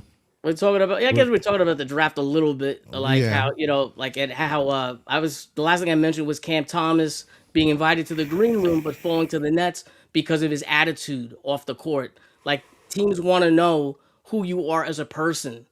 Sean Marks may value that a little bit more than other, GMs, but, you know what I mean? Stuff like that does count. Yes, some stuff like that counts to people like you, but some fans, I mean, like Jamal, you said that shit don't matter, right? Like that shit is that's that's Nah, that's that's the least of our worries is a dude's attitude and you know what I mean, how he approaches the game and if he's a cancer in the locker room. Y'all said that's no, we no, want the most talent. The talent no, matter no. most. It's not that. It's Joey. I don't care about a guy being antisocial. It's Right, different if he's coming in the locker room and he's raising hell. Like every time you talk to him, he got attitude. He don't talk to me. This and that. It's one of those. All right, cool. We don't got to deal with you. Like a Harden, how Harden was right. when he wanted out. You know what I'm saying? But if it's somebody just keep it to themselves, like that's being petty now. Like why Yeah, are I you agree. even I mean, you ain't gotta be a motherfucking team builder as long as you're not a toxic person. If exactly? you introverted, and all of that, long as you're not causing no problems, you put your work in, you try to get better, you hold the guys accountable, you ain't causing no drama in the locker room. I'm cool with that because like you said, everybody ain't a people's person, and that's okay. Hmm. But it's a difference between somebody being an introvert and not being a people's person and somebody being disgruntled and somebody having a negative aura and a negative energy around them. That can Yeah, kind of rub off people the wrong way, especially the guys in the locker room. 100%, 100%. And that's all I was saying. I was like, it's like for instance, when Cam Thomas was here, he never was in the media. Never. He didn't have no negative. It wasn't about him partying, him doing this, him throwing grenades, him doing anything like that, you know. But all these other players, they in the media for all the wrong reasons. Like, Yeah, but Jamal, you hmm, don't have to be in the media to be a person nobody wants to be around. hmm, Okay, so it's just because you're not getting in trouble out in town, just because you're not getting in trouble in the streets, don't mean you're not a headache internally in the organization. Because you might be, but it's just the team. We won't know. You know what I hmm, mean? But the locker room knows, the coaching staff knows, right? yeah, I'm pretty sure they not gonna. I mean, sometimes we hear about rumblings in the locker room, and we hear those rumors, and they get out. But only those guys know what's going on in the locker room. So just because it's not out in the open to the public or the whole world doesn't know about you getting in trouble out in the city and out in town doesn't mean you can't be a problem hmm, internally. Imagine going to practice, right? And you just got a scowl on your face every day. Jamal's the coach of the Nets. Pete comes down, and every day I'm like, wait, I'm not starting? Shit. Then, I'm not running get as much done as I most should. You know definitely. what I mean? No, and that's where I agree with y'all about with the Cam Thomas. It ran its course because of the the the dysfunction within the organization. One person wanted him to be one way, and he wanted to be another way. I don't know about that because look at Milwaukee when they had him. They talked to him before they signed him, and they Hmm. wanted him to be part of their playoff run, and then he got cut before the playoffs. Instead of letting him stay on the team till the end of the season, they thought the roster spot would be so much better without him, like without him So on the team and given to somebody else. That is wild. so No, no, no. That's what I'm trying to say, right? We all know what he views himself as, right? He's not a six man. He don't view himself as a six man. right. So that's always gonna conflict with him when he's not gonna start. So But off the Jamal, rip, but it's guess gonna what? create that Here's the dysfunction. thing. Cam Thomas think he's better than what he really is, and Cam Thomas think he's owed more than what he's really worth. That's not our fucking problem, bro. Here's the Hmm. thing. The better you are at your job, the longer of a leash they give you, right?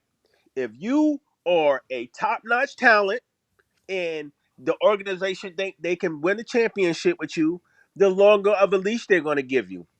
The more value you have, the more leeway they're going to give you. Cam Thomas didn't have a leg to stand on to be acting the way the fuck he was acting. Like, bro, chill the fuck out. Like, you're not a star, right? You're not a top 5 player in this league. You're questionably a fucking starter or sixth man in this league, right? So if we trying to tell you something, you know what I mean, that's going to help you out in your career, and you want to push back because you think you owe something, then it's going to be problems, bro. Like, you know what I mean? You get what I'm saying? No, I get it. I get it. That's why I don't really argue the whole Cam Thomas point no more, because everybody's gonna have their own opinion about it, right? Right. So I don't even argue it no more, because at me personally, I don't know if he was really given a fair chance. But I get it with all the other stuff too. Like, you know what I'm saying? Sometimes you just gotta play the game. You just gotta play the game if you Yeah. want to I, I stay don't I around. don't I don't I hate when niggas say he didn't get a fair chance, because I get it. Everybody want to talk about the Jacques Vaughn and the Steve Nash days. When we drafted Cam, the Nets were in win now mode. They wasn't thinking about no goddamn. What is he? What is he? A second rounder No, or No, a he first late rounder. first first rounder? rounder. First rounder. hmm He was a late first. They wasn't thinking about no late first rounder undersized guard, bro. You ain't coming to league as a top 10 pick. You feel me? So whatever you get, you gonna have to earn, especially on a championship contending team with 3 superstars. So no, nobody just gonna start you. So I get it. They kind of, but they didn't give Cam no burn when he first got here, right?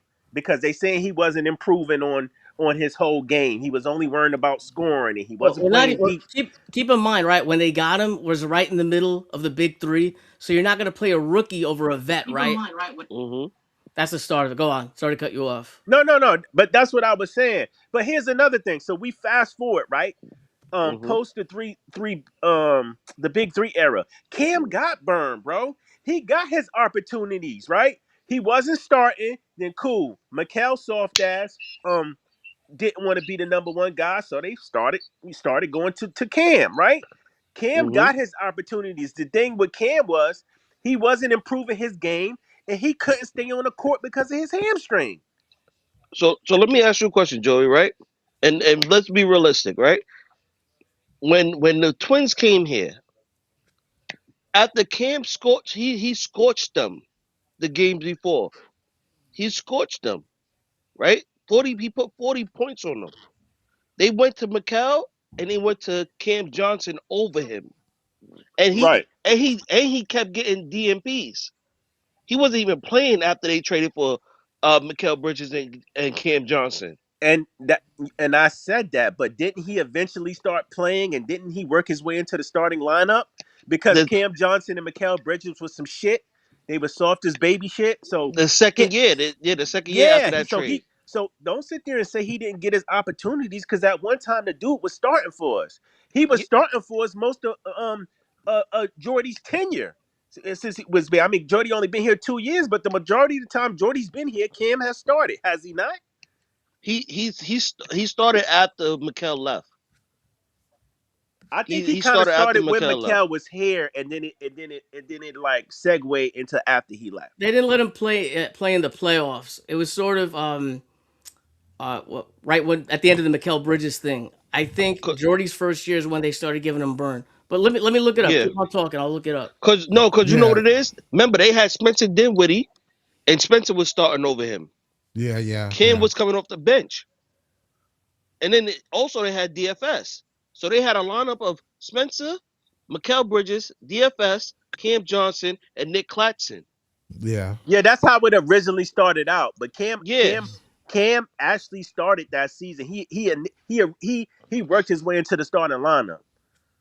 no. He never worked his way into the starting lineup after that. It was only after Spencer left and they did the whole retool when Okay. Mikal left. That's when he became a full time starter. Cause it's funny how everything works out, because mind you, they was even trying to build around Mikal. Mm. They were supposed to though. Why? because that's who they traded for KD for. I get it. It was nasty. I'm not going to deny it, y'all. It was nasty. But the Nets' whole Mm-hmm. plan was they even admitted it. They thought that CJ and Mikal could be somewhat a kind of a version of what Jason Tatum and Jaylen Brown was. They were banking on Mikal to take that next step because they Mm-hmm. seen what he did in Phoenix when D Book was down.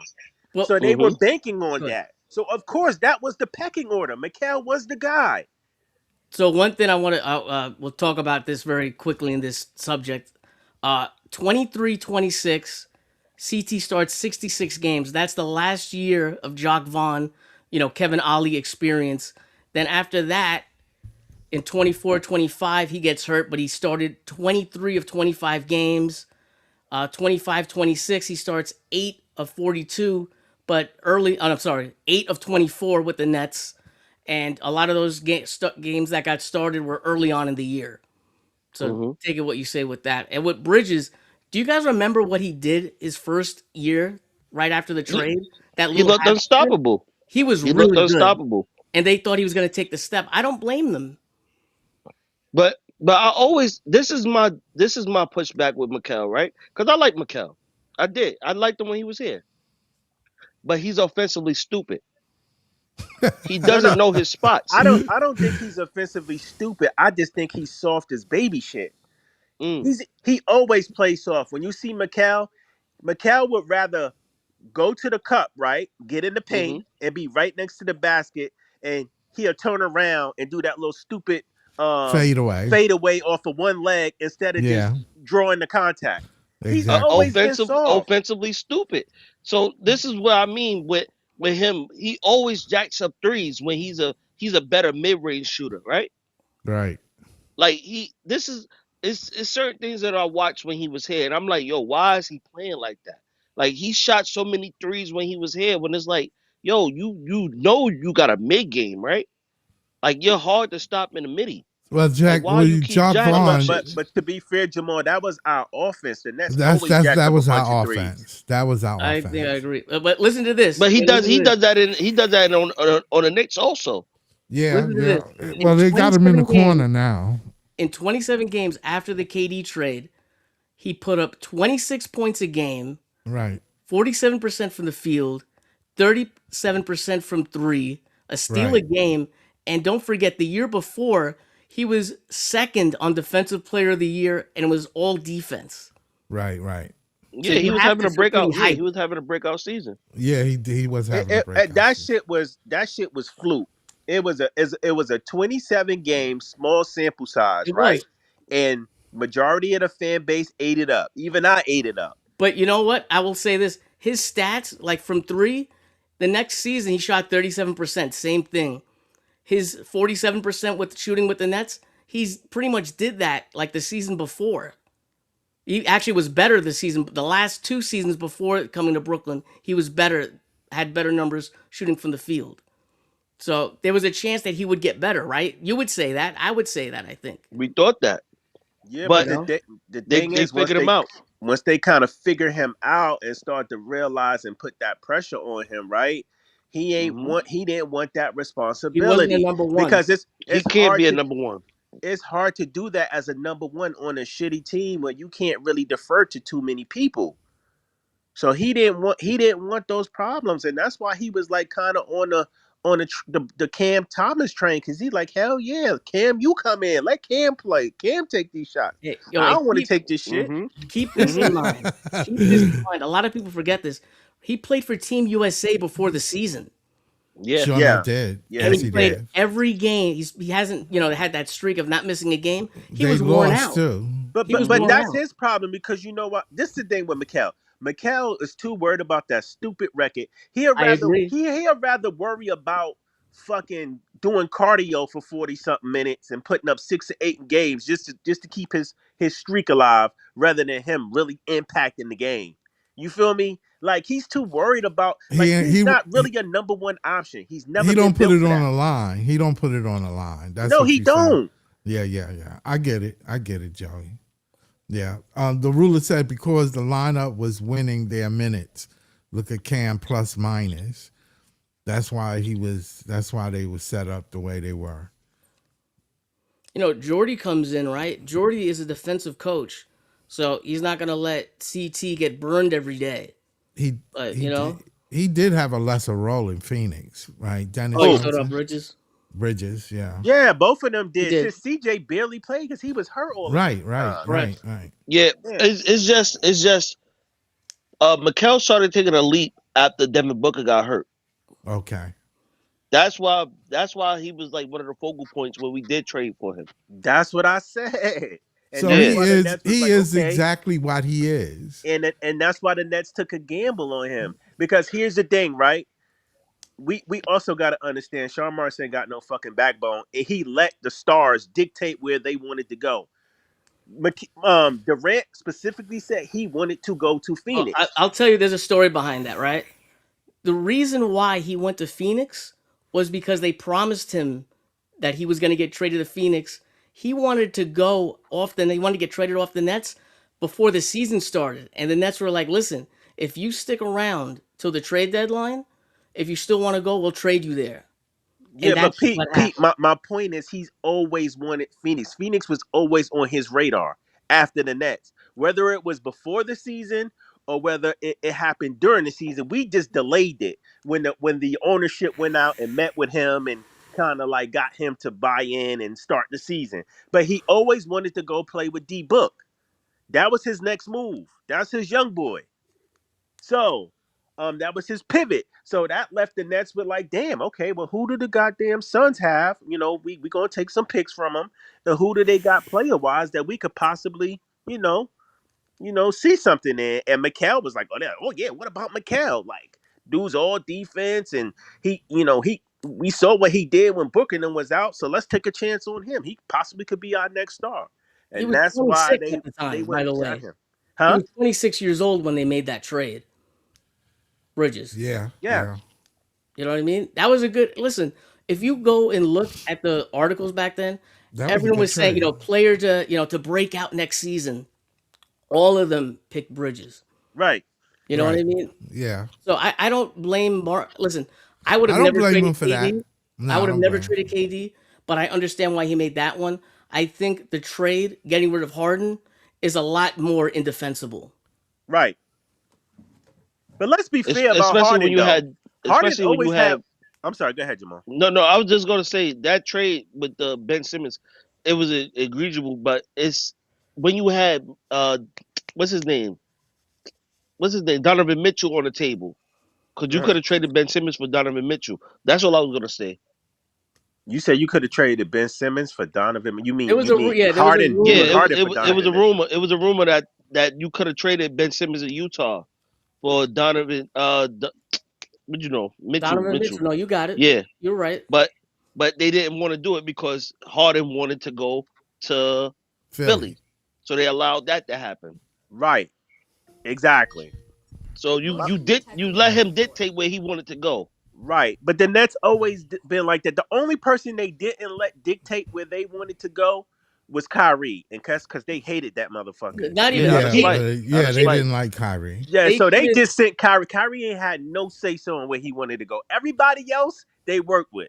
Yeah, yeah, yeah. The It was thing with personal Kyrie, the thing with against Kyrie at the Kyrie. time. I'm sorry. Go ahead, Scott. No, I was saying that I was getting ready to say, and the one player that come from the region, who lived in this region, who really wanted to play here, is the one you disrespect.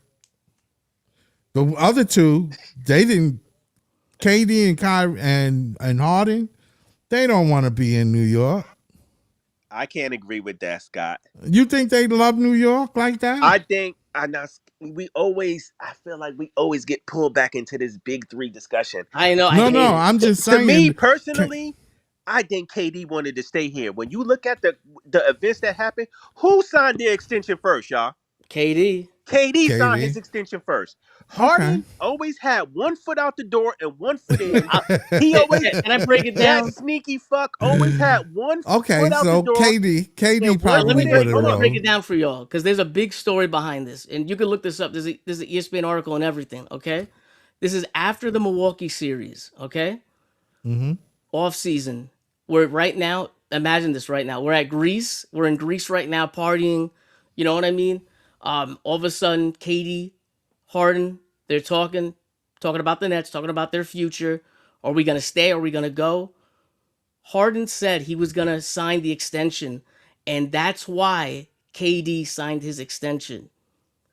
And what happened was when Harden saw that Kyrie wasn't gonna take that shot, he's like this is bullshit. Like what's going on? Just take the shot. And Right, but Kyrie didn't want that's to my take that whole shot. point. I feel like Kyrie. That's what I was getting. I feel like Kyrie is the common denominator That because is here's correct. why. At least what that's what they say, right? Right. I believe that. I'm gonna break it. I'm gonna break it down. Kyrie said, "We don't need a coach. Who gets fired? Kenny got fired. Remember when Kenny got fired? Right. Mhm. Yeah. Kyrie didn't want to get the job. I think James Harden was like, yo, I came to Brooklyn because I wanted to do something special with you guys and win the championship. And once he seen Kyrie in and out of the lineup, he like, yo, this is some bullshit. Like, I'm out of here. Y'all guys That's not exactly serious. it. That's Y'all exactly not it. fucking, y'all really not serious about winning. So he was out. Listen, KD already said he came here to play with Kyrie, right? Once KD figured out Kyrie forced his way out, then KD was like, yo, I'm out of here.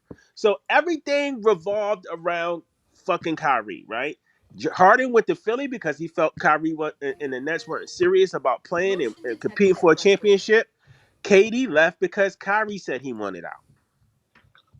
See, but here we go with we go basketball versus personal ethics, right? When it comes to your personal life, the shot, a lot of people didn't want to take the shot. That was a personal decision. Correct.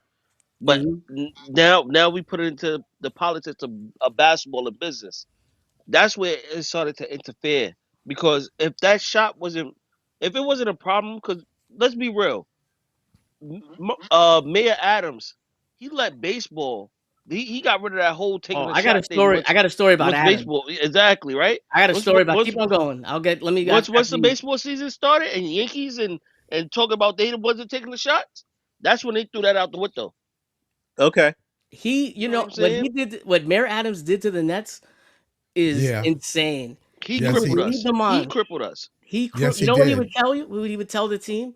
The team would think that the whole mandate was going to get lifted, and Right. then it would get to the moment that it's supposed to be lifted, like the press release, and then he wouldn't do it. And he did that to them a couple times. If you remember this is hard to remember, so I don't blame you if you don't. The Nets were shorthanded in Milwaukee that season, right? They come back, big victory. Everyone's celebrating in the locker room. Milwaukee was a big opponent back then, so that was part of the celebration. But the main part of it was that it was going to be announced the next day that Kyrie was going to come back. And that's why they were really, really hyped, and the celebration Hmm. was over the top. And when Harden got traded, he didn't know what was going on with the mandate with Kyrie. If he would have stayed on the Nets, I think like 2, 3 weeks later, Kyrie is back on the court. Right. Here's my thing. Here's my spiel. I personally think Kyrie didn't want to fucking really play basketball in the first place.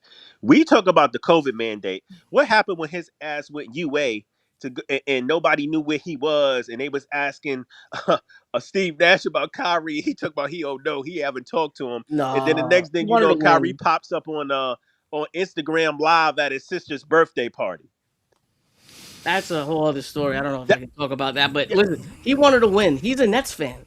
Yeah, but my Yeah, thing he was he wanted to did. be here. I felt like Pete. Here's my thing. I believe he did, but it was certain things he was doing. Like I didn't know if he was serious about basketball when he did that.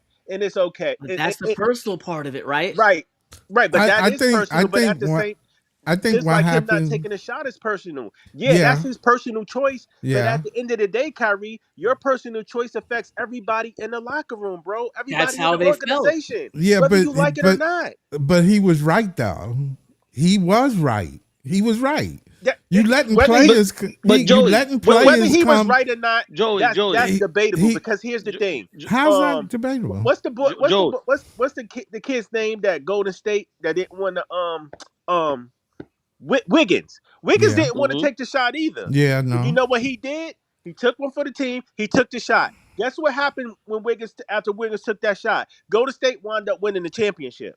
Not Yeah, saying that would have happened with us, yeah. I But but he understand what you're saying, sacrificed. but what I'm but saying Joey, is, I'm sorry, Scott. Let me just say go this ahead, real quick, go ahead. right? It's not fair when you're telling the players that they have to take the shot in New York, but then you have players from other states that didn't In take the the shot arena. It's not coming to fair, but play. here's the caveat: is because those other players aren't workers in New York. They don't get their taxes taken out from the state of New York. So the state of New York, the policy was anybody who worked in New York, which the Brooklyn Nets did because they play at the Barclays, it But they're affected. private. No, They're wait, Most wait, private, most Joey. wait, They're states let me do. private. correct you. Let me correct you here. They actually are. Any athlete who plays a game in New York, if it's like the Red Sox playing at Yankee Stadium, there's an athletic tax Yeah, that that's an is actually athletic due. tax. But you are right though, right? Because they aren't like permanent workers. It's just a game or two, right? You know what I mean? Listen, even the mayor at that time, which was Adams, said that's not fair. Bro, He the said it ain't doctor, right. the It doctor ain't that had, right. He the he doctor that put, did the mandate, but it ain't doctor, nothing he's gonna do about it. You Right, know but at why? the You end know of the why day, he didn't do you can't nothing? control what the mayor and the government do, but you can control what you can Because control. So because I get it. It's I think Kyrie's. Hold on, real quick, Scott. It's God, Kyrie's body, right?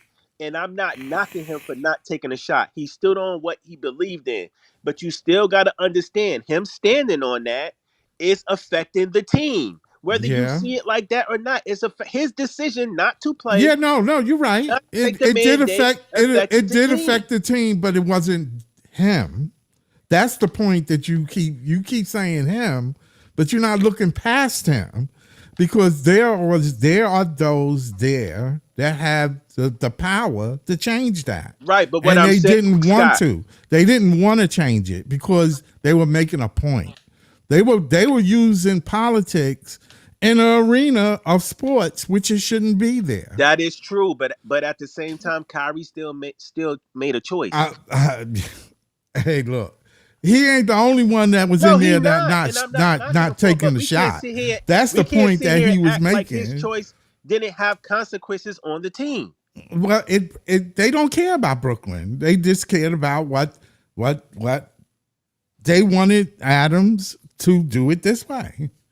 Right. It go to So show you where the money is at. so I It mean, go to we could show we could you. we could say that, and I'm not. And you know what? I don't really care about Adams. I don't really Yeah, care I about. mean, yeah, But I what mean, I'm he's saying is, gone Listen, now, they said so Adams was a Knicks fan but all I'm anyway. saying is, guys, that he may was. be he true. should. That Yeah, may he be probably true. But at the was. same time, like one of my old bosses used to say when I used to get pissed off at shit that I couldn't. He's like, "Listen, man, You just you can't control control it. what you can control. Yeah, You that's true. can't you can't get mad off of what Yeah, these that's people in true. higher up places are doing. You feel That what I'm is true, saying? Joey. You That's got true. you got to control what you can control. Yeah, You yeah, can't yeah. sit here and get mad over shit you can't. Yeah. I get it. I get it. But we also missing a fact too, right? This the big three ended with James Harden leaving, right? Yeah, But let's go into that off season, right? Because yeah. remember, all this started happening.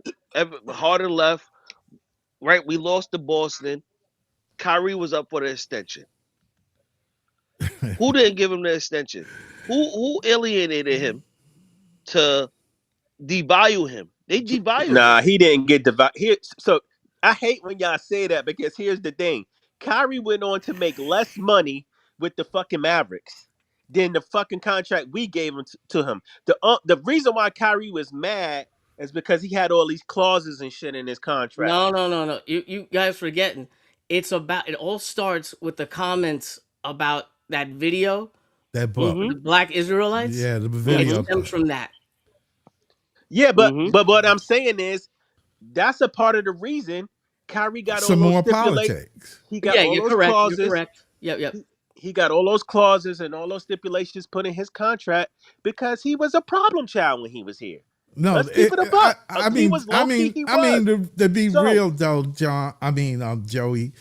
There's a lot of politics going on that shouldn't be there, and it's telling us as fans of Brooklyn Nets that we are subject to these politic rules We are. that We are. coming from It's always that's politics. that's coming from Okay. Manhattan. So let's talk That's about the coming from Manhattan. let's And talk about the I don't anti-Semitic know stuff, if right? y'all Let's talk really, about that really, situation. really know. I don't want to get into the politics, No, but but Nah, it's I always don't going want to to do be politics. politics, It's man. politics in I don't want to everything. do that. It's politics in everything. The I NBA understand politics. that. Yeah. Here's my thing, right? So we can't really. It's hard to make. But this is I what mean, I'm it's telling you, hard for Kyrie. me to I'm see trying it to from explain one to you way, what- like to say just Kyrie. It's hard for me to say that a reporter is asking you a question about something that ain't got nothing to do with basketball Right. in an arena. Now, Right. I don't know about you, but that would bother me as a GM. Right, but Kyrie got to know how to navigate that though. He I already think know that's coming. But here's another issue I had with the anti-Semitic thing, right? Real quick. Now I felt like Kyrie, me personally. I mean, was everybody. This targeted. is a very touchy subject. Let's I not didn't let's think not Kyrie talk did about this. anything I don't wrong, want to right? talk about this, man. No, I don't want to talk No. about it either. No, Let I'm me- not going. Please, But man. listen. Go ahead, Joey. Finish it This is the out. point I'm Finish getting out. to. Okay, I'm gonna just All jump right. to the. I'm gonna just jump to this point. I felt Kyrie could have handled that situation better because here's why. When they asked him to apologize, he doubled down on it and said he wasn't apologizing. Did he Yeah, not? because he said I didn't do anything. So why are you getting mad at me? You The know what? book Can I is sum it up? the Can I sum it movie up is with on this? for sale at Amazon. But Scott, Yeah, when man. you got the commissioner of the league saying, "Yo," Scott, drop the link for Big Priest. Sorry Oh, about that, okay. Joey. when you got the commissioner in the league, ain't no doubling down, bro. Adam Silver is on your ass at this time, like, yo, you need to apologize. And I mean, even they didn't really. The Adam league didn't Silver said, if really. Kyrie The don't league didn't apologize, really me and him hurt. gonna have a talk. The Did you not league say didn't that? really hurt Kyrie. You said what? The league didn't hurt Kyrie. Scott, kind I'm asking you a All right, question. No, I look, gotta say this. I gotta go. If we keep on talking about this, but I No, think we're gonna leave it. We're everyone. gonna leave it. Let me talk. Everyone could have handled it better. Is Yes, that fair they to say? could have. yes. Yes. Yo, you know what I saw? It was an everybody thing. Yeah, you know what I saw this draft thing? I think It it was was a- Takashi. Let me talk. They saw there was this deal. The Nets would have to take on John Morant to get the third overall pick. You'd have to give up Claxton and a couple more picks. Would you guys do that? Hell yeah. 3 first Yep. rounders plus 6 No, and I Morant seen it. and Claxton. Well, I I seen mean, it. I would I do the said trade, but I think I Memphis would is hanging say the phone two. up on this. But Two I would first do it. rounders. I said not 3, 2. Two Gotta first be- rounders or 2 second rounders. gotta be 3. I need 3. I can't have the do leverage. that. No, they ain't gonna do that.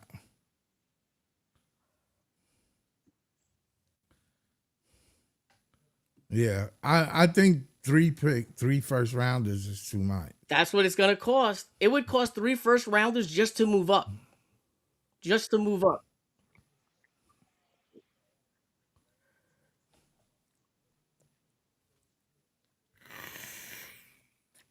Well, it would be 6 and 3 other picks. Pete, like I told them. I said the only way I would give up picks is if we're talking about doing the Giannis thing, right? Because I'll go and trade my picks quicker for a draft for one of these top 3 in the draft versus Giannis. Correct. At least that's how I feel. I agree. Because it don't make sense to go for an older player versus a younger player that got more upside. I'd rather just go on a younger player. I'm cool. Like I said, we done had this discussion. I'm cool with A-Cuff. I think the problem is what y'all was talking about with Kyrie is the league is Adam Silver runs the league. He didn't like it. Therefore, Joe Tsai, who, if we're keeping it real, don't really pay no attention to the Nets. Y'all bringing this Kyrie shit back up. I thought we was done with this shit. No, I didn't get I didn't get the chance to tap in. I was just tapping in real quick. Okay. I think Joe Tsai just tried to do his business for the league. I mean, it is what it is. But I think at the end of the day, That's why Kyrie wanted to leave, though, because the team didn't have his back. You see what I'm saying? Yeah. So So if the why he asked for the NBA extension then? is saying yada yada yada, the team didn't have his back. So why he asked for the extension? I don't know. I think he was. Because he He wanted wanted I, his to stay. money. He wanted the money. I He think No, he got he was wanted his mad done. money. because of all the stipulations in the contract. I guess Because he wanted to see if he wanted He it. he wanted his money, but remember, he could get more money with the extension, right? He can't get more money signing with a team outright. Yeah. I can break it down. This is what happened. He wanted to re-sign. That incident thing happened. There was bad blood. He felt offended, and he said, "Trade me." And he requested a trade, and then he wound up getting traded not to a team that he wanted to go to, the Lakers, but to the Mavericks. Probably the only other team that made an offer for him that could get him with the salary cap. And the whole point about it too, I think more people should be mad at Durant because he the reason that we traded all them players to Cleveland. Nah, He wanted Cleveland? his boy. he I co-signed it, mean, but he didn't tell. He didn't like force it. You mean man, look Houston? here. Listen, The Houston everybody slash everybody forget it we was a traded two-parter too. Oh yeah, Cleveland was a part of that trade. But everybody forget that this was a two-parter. Like, remember, Durant Cavs. and Kyrie wanted out during the off season. Nah, Katie, They- no Kyrie. Don't do that. Kyrie did not want out. No, it he was did. KD. It No, was no, no, only no, no, reported listen. KD wanted out. No, it was Kyrie too. Because Nah, that wasn't remember, reported, bro. no.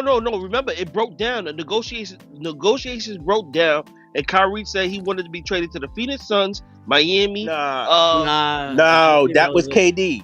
The thing was, Yeah. Kyrie kept asking for an extension, but the Nets kept blowing him off. It's like, yo, we'll talk about it later. Then he's like, all right, I'm gonna start the season. Real quick, hold on. I'm gonna start the season. Then when the trade deadline came, Kyrie pops back up like, yo, I want that extension. Like, where my bread? Like, and the Nets are like, no, let's wait to the end of the season. And then he like, nah, I want the extension. I want to sign here. That's why I'm not buying it that he didn't want to be here. Because if he didn't want to be here, he wouldn't ask for an extension in the first place. He wanted to. No, be he here. was the one that wanted to He be got here. the extension. He Yeah. got the extension. He saw all the nasty stipulations and clauses in there. He caught an attitude, and he told them to trade him. Do you guys remember that KD got hurt in Miami, and then it was Kyrie's team, and he took over, hit that big shot, and he said, "This is my shit," or "This is my city" on the court. You guys remember that? Yeah. And then he got traded right after that. That stuff, he had leverage then. He wanted to stay, but looking at the contract, the Nets were like, listen, like, we want to make sure that you're going to play the games. We don't want to pay you if you're not going to play. Right. And that was the issue. They were I trying to think make if him they- wait to the end of the season. Long My story thing is, why short- Kyrie couldn't wait to the end of the season? Nobody gives Because him he flack felt about that. disrespected. He just had to get an extension Yeah. in the middle of the fucking Fuck season. you. Fuck you. I want to leave. You're not going to give me what I want? My- Fuck you. My thing is No, this. he didn't. He just tried. He tried to hijack and hold the franchise hostage. That's what he tried to do, and it That's true. backfired on him. But if they did right by Kyrie, Kyrie would still be in Brooklyn right now. I don't What know he if- did, he was like, okay, I'm gonna be on my best behavior for like half a season. I'm gonna ball out, and then I'm gonna pop up at the trade deadline and be like, oh, can I get my extension? Ness is like, nah, we still don't trust you, doggy. You need to play out the rest of the season, and then we'll talk about the contract. Kyrie side kept pushing it. I think it was a done deal. I think it was a done deal before that. Before even the contract negotiations. It was just too much going on. It was a done deal because the Nets had 1 foot in, 1 foot out. They wanted to sign Kyrie, but they didn't fully trust him. Yeah, I think it was it was a nasty taste in their mouth with Harden. You know what I'm saying? And it was already breaking down. It was. Yo, I gotta run, boys. Have a good night. All right, thanks, Pete. You gotta also understand this too, right? I want to ask you. I want to say this real quick, Big Priest. This is for Big Priest and Scott. Go ahead. You a supervisor at a job, right? Yeah. Right. You got this kid that worked for you. He's pretty good, right, at his job. but he's kind of a knucklehead, right? And he did some Yeah. knucklehead shit. Yeah. But you're responsible for him, right? Because he Yeah. works directly under you. No, I get it. I get it. No, so the guy from corporate is like, yo, he taps you because he works for you, right? Right. Joe Size is the supervisor, right? Yeah, Kyrie's yeah. the guy that works for him. He's like, Adam Silver's the guy in corp. He's like, yo, what's up with your guy, man? Like, what is he doing out here? Yeah. So you as a supervisor, you're gonna have to try to get in front of that fire and distinguish it. That's what Josiah tried to do. What is he supposed to do? Just sit back and hold on, let me land my plane. What is he supposed to do? Just sit back and let Kyrie run amok? No, he's the owner. He signs Kyrie Irving's check. Whether you like it or not, he's responsible for him. He's responsible to the league for him. So of course Josiah is going to go in there and try to be like, yo, Kyrie, you kind of making us look bad, bro. Like, we not trying to have all this negative attention over here. Go apologize, do what you got to do so we can move on with basketball. But no, what do most Nets fans do? Yeah, you're right. What do most Nets fans do? They get mad at Josiah for trying to hold Kyrie accountable because the league is on our ass. Yeah, no, you're right. You're right. You're right. So what would you do if the guy on corporate is coming down on you for one of your workers? You got to let him go. You got to knucklehead? trade him. You got to trade him. Get rid of him. That's what they did. They did exactly what they was supposed to do. They traded him. So I'm not mad at them for doing that because it was too much heat. Much heat going on. All I'm saying is this. The Nets are going to always be the second fiddle. Because that's what you never stand up to the powers to be and say fuck that. You never do that. You never do it. So hey, hold on. No, Scott, I'm just talking about. I'm not talking about. You still get rid of Kyrie. Hold on, real quick. You think if Kyrie was on the Knicks and he would have did that shit, James Dolan would have stood up for him? No, James Dolan. Hell no. Hell no. No, the because Knicks didn't even want Kyrie. The Knicks turned down Kevin Durant because Kyrie was a part of the deal. Yeah, they didn't want Kyrie. So it ain't even really about no second fiddle and all that shit. It's about holding niggas accountable. And listen, we all had to apologize for some shit we felt strongly about. Am I lying, y'all? No, you're not lying. I made that same argument because I was in the military for 10 years. And I had to follow the rules and regulations of the people who sign my checks, whether I like it or not. Yeah, no. I'm not disagreeing with you, Joey, with what you're saying. All I'm saying is that they had an opportunity to step in on that shit when they had the opportunity to. But they weren't going to be able to stop that with the anti-Jew stuff. That shit they weren't going to be able to. They wasn't going to be able to do nothing about that. Right, because it all really stemmed from that interview inside their arena. Yeah, that's where it all started at. I would have stopped it right there. The damage I would have stopped. Done the thing was Kyrie let Friedel, that fat dude, talk him push his buttons. He didn't say nothing. Yes, he did. No, Kyrie didn't say. No, Fidel. Fidel pushed his buttons. Yeah, but Fidel was the one that brought it up. But Kyrie that's what he's supposed to do. That's his job. No. That's what the media do. They stir the pot. He specifically came to New York to stir the fucking pot. But Joey, he's supposed to talk basketball at the arena.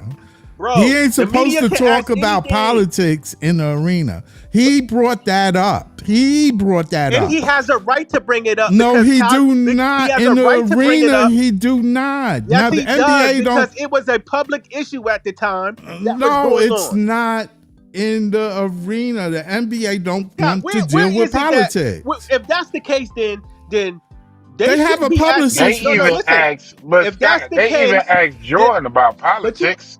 Yeah, but he ain't got it. But he didn't say anything. All they had to do was tell him, listen, the interview's over. That's it. That's it. If you're gonna bring that up, you can't. You can't tell the media what they should ask and what they shouldn't ask, and it got to be basketball related. Oh, Nobody said anything when they was asking LeBron about so you China and mean to what was tell me going on they here. can ask The any me- question yes, inside the media, arena? but what I'm saying is the media is going to do that. Kyrie is the one that has to be able to handle it and respond And he to it said correctly. nothing. He said nothing there. This is what I keep telling you. He said, no, I'm not. I can't be whatever you asking me to be. That's what his answer was nothing. Scott, what I'm saying is, cool, his answer was nothing, but you can't sit there and see like whether the media shouldn't be asking him those questions. Yes, you can. You can tell him. The whole world is asking about it. This is not the spot for that. You telling me the NBA's rules is we could talk politics inside the basketball court? Absolutely. No, you cannot. Yes, they don't do they it. ask It's not LeBron even that. about It's- politics all Joey, the time. Joey, it's not even that. How many people you seen Do have that. like when not even that they have handlers during the interviews, right? So when The they ask certain publicist- questions, they tell them even right now to this day, you hear people that can't go to the Nets media and ask certain questions. Like when it come to dealing with Sean Marks or something like that, they don't even allow them in the press room. They got their press pass taken away because they don't want them to ask about Sean Marks or certain type of questions dealing with the team. And you could look online. People have said that. People have said they've been denied access. I want to know how many people have heard any politics in interview two players in the locker room. I want to know how many times you have heard that. I just gave you an example. They've asked LeBron about the politics. They asked LeBron about race issues going on in the country. They have asked him about the stuff going on in China. They always ask him about politics and worldviews. That's LeBron is the new. face. He's the face of the league. Hold on. The thing about this situation and why they're specifically going to ask Kyrie about this is because it specifically happened with him. They didn't just come up and be like, "Oh yeah, let me ask Kyrie about." No, the video thing was with Kyrie, wasn't it? No. Yeah. What happened? Yeah, it was. It Yeah, was. the But- video you, thing Joe. was about Kyrie. They said he posted it. So And the problem I'm not is, saying too- it's right, Scott, but we know how the media are. They are sharks in the water. I'm but just if saying. If somebody but- says no comment, or I don't want to talk about this right now, how do you continue to proceed to ask these questions? And the Nets didn't say anything at that meeting. When they stood there, when I saw the whole meeting, they asked Kyrie. Kyrie said, I have nothing to do with that. It was just something that was on Amazon, which is who you need to argue with about posting anything about this, the thing. No, I saw that. I Question, think Nick question, Friedel was out of stop. pocket. That's the end of that. Yeah. That's the But- end of that. Okay, let me ask you a question, Scott. That's Let when the me Nets ask you a supposed question. to step in. They had somebody there. Trust me, there's always a net rep there. So That's when Scott, you did that conversation. You did it. If you're talking about, so if you're in Dallas, right, and Dirk Nowitzki posted some Nazi propaganda crap on his social media, you don't think the media would ask him about that? Exactly. Or dig and No, dig? I'm sure they would. I'm not saying that they wouldn't ask. I'm And saying no matter that whether Mark I'm Cuban just told him saying to stop or not, they gonna still ask about it. This is the question. This is the part that everybody forgets. It's the Nets organization. They can control that in there. Stop thinking they have to be there. They don't. They can be there. There's You know a how place. crazy they would look if they was just like fucking. That's the throwing- end of the conversation. That's it. What's wrong with that? I have never seen an organization Step get in the in. way of the media asking questions to a player. I don't understand. Me personally, I don't understand how Sean Marks won't allow certain media members to go in there and ask him questions or ask about the team when it pertains to him, but everybody else is off. Like everything else is not off limits. You get what I'm saying? That don't make sense. Why I don't. can't I I can't think people when answer you that talk from other question. about Why? post organizations? game, when you talking about post game interviews, it is really no holds barred. Exactly. Like post game It's not supposed to interviews, you're be. gonna have ESPN in there. You're gonna have certain outlets in there. So if ESPN sends a person over there, 9 times out of 10, they're not going to stop that individual from coming in there. No, but No, ESPN yeah. And ain't. I another don't thing, think Scott. ESPN asks political questions. But here's another thing, Scott. Why don't they? If you ban that You one have guy, heard if on you them ban talk that one about guy it? from asking that The dude political works for question, ESPN. No, I'm saying you heard ESPN ask political The questions. guy that was you're talking about worked for ESPN. No, he works for he worked for Newsday. ESPN. At the time, he worked for ESPN. Oh, okay, all Yeah. right. But here's the thing: if you ban that one guy, let's just say you ban one guy who you don't like, and because he be asking crazy questions or questions that pertain to politics or whatever, it's gonna be 10 other motherfuckers that's gonna ask the same thing. So what you gonna do? And the Ban whole the whole point is, goddamn media room? Like, come on, and the whole man. point is, when you're dealing with Adam Silver, Be 20 he other, he right? didn't. When the commissioner didn't like it, it didn't matter what Joe Simon say. Thank you. That's my point. Thank you. That's the whole point I was trying to make. But we're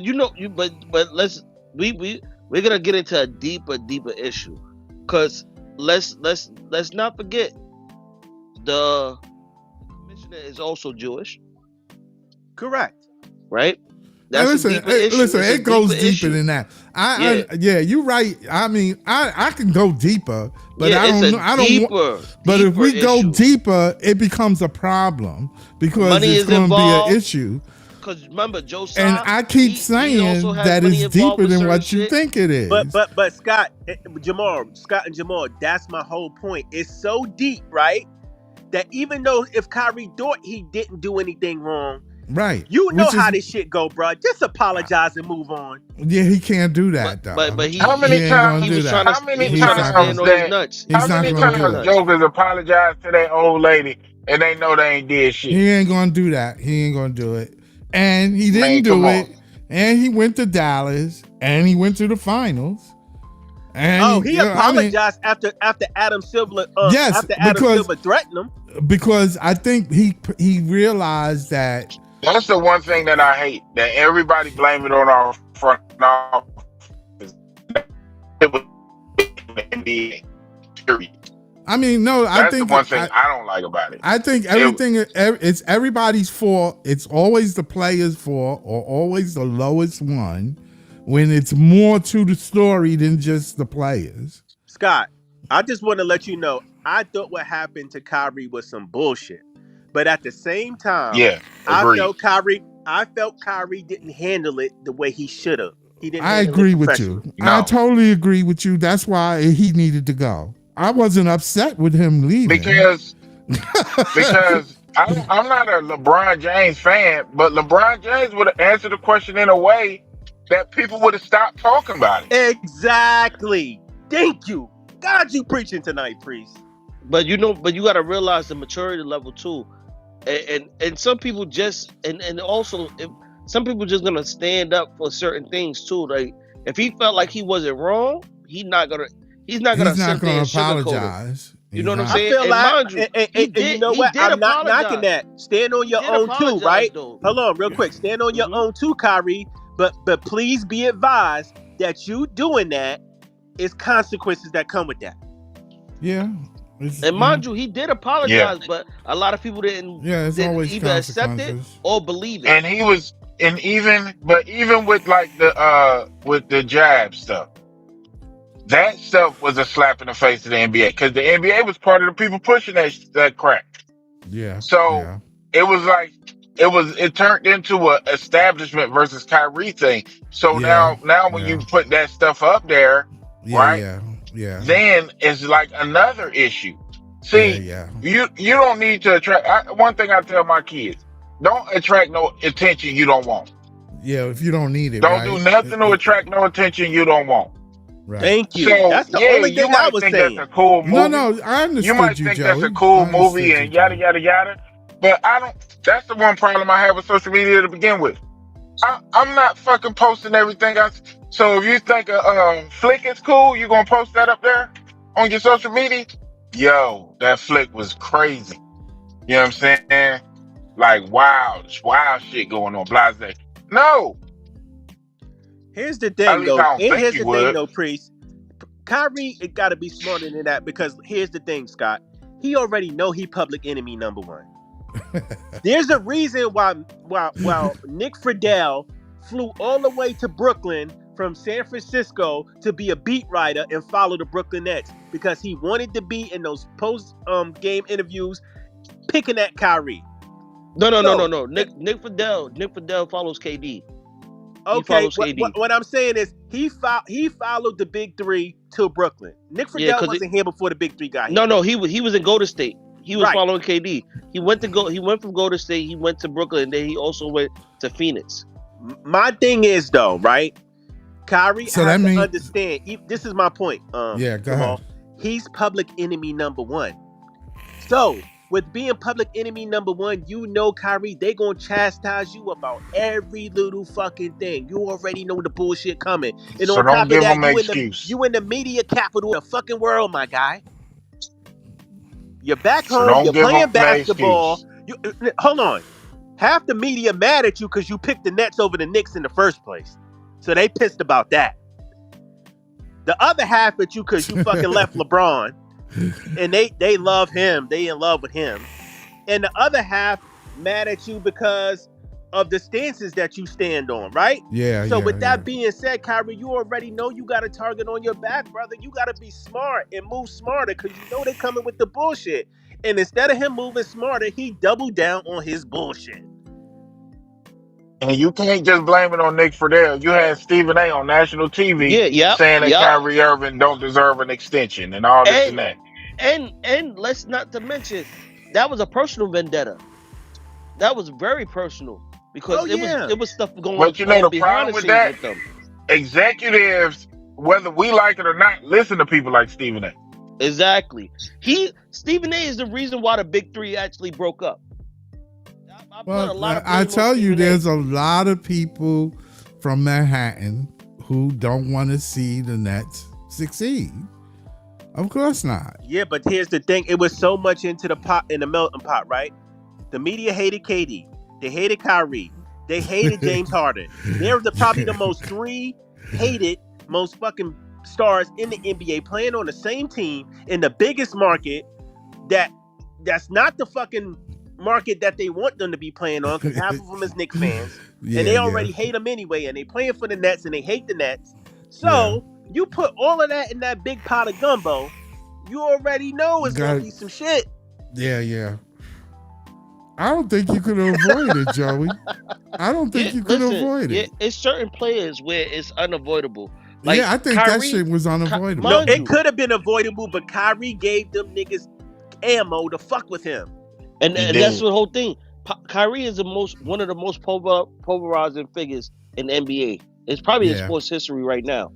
You know what I'm saying? Mind you, Kyrie lost his shoe deal behind all this. Yeah. Right? Yeah. And he was the highest selling shoe. Right. Yeah. You know why he lost his shoe deal? Because of that Because who run the shoe companies? Of course. Yeah, of course. So it's a lot of things that came behind all that. You know what I'm saying? And I think him going to Dallas probably helped him a little bit better because the media is not that big. Yeah, I mean, but not even it's that, big though. there, Look how they blackball Kyrie. They left him off the top 75 all-time player list. Yeah, right? I think. Hold on. Go ahead. They blackballed him there. Another way they blackballed him, they didn't let him play on the Team USA. How does he not to make the team? Craziness. So they banned him from that. Yeah. So what I'm saying is he had a target on his back from the beginning, but when he came to Brooklyn, he made this shit worse.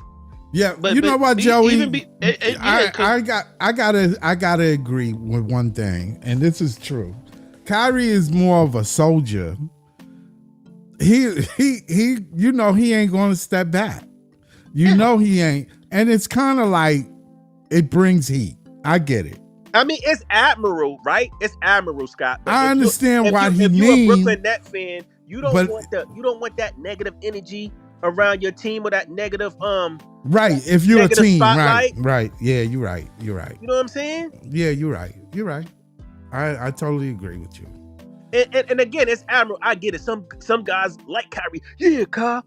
Fuck the man. Fuck the establishment. Stand It's up, a time for everything, and that wasn't. You ain't got to apologize to them. Right. That wasn't the time, Joe. I mean, You're I right. get it. You want him to be a martyr and all that, but at the same time, But that wasn't the time. It wasn't the time, and there's certain people that write his checks. Yeah. I get it. That's why he got that Nike check cut off. When Jamal brought off. Right. Mm-hmm. Yeah, that's true. That is true. Yeah, listen, Kyrie, and it's crazy because Kyrie is one of those niggas. I'm sorry, excuse my language, but he's one of those dudes that where he feel like if you trying to tell him it's wrong, he gonna push back on it. Right. Even though he know it's wrong. Right. I don't know. I mean, no. I mean, yeah. But you're not gonna tell me. You're not gonna tell me whether it's wrong shit. or not, right? Yeah, whether it's wrong or not, he's gonna fight. Let me make. He's a fighter. He's a fighter. Whether it's wrong or not, right? And I can say I didn't see anything that Kyrie did bad, and Kyrie can say he didn't felt he offended anybody. But my G, if it's other people out there saying you offended them, just say, I'm sorry. I didn't know I offended you. I apologize. Mm-hmm. Even though if you felt you didn't offend them, because you can't tell people how to feel, Jamal. That's a fact. So that's a fact. You want to feel so strongly about your opinion and about what you did, and you know what? It's not about you. Even if you felt you didn't. Have you ever offended somebody and you didn't know you offended them? Then they came to you later. You're like, yo, I didn't know. I didn't think I said anything wrong, or my bad. Right. It could have been a joke. It could have been anything. Yeah. I didn't mean it the way you saying that. I didn't feel that way. You know, like what you saying that I did. Yeah. He did apologize. I said he that. Did I apologize. said he did apologize. But a lot of people took, didn't like it. He took too long, and he doubled down on not apologizing. I think it was a personal thing. It took Joe Tsai threatening him to make him what's the name, and then he apologized, right? Yeah. And then Adam Silver was like, "Yo, that apology ain't good enough. Like, you need to make a real. Remember that? Yeah. You need to make a. I need to make sure you sincere." And then he apologized again, and that's when it went away. Yeah. Okay. Listen. It's, like we said, we could go down this rabbit hole because Dennis is right, because it's a lot of things because let's be real, George Karl had said some racist shit, but they never made him do these type of things that Kyrie did. Okay, so let me ask you this, Jamal.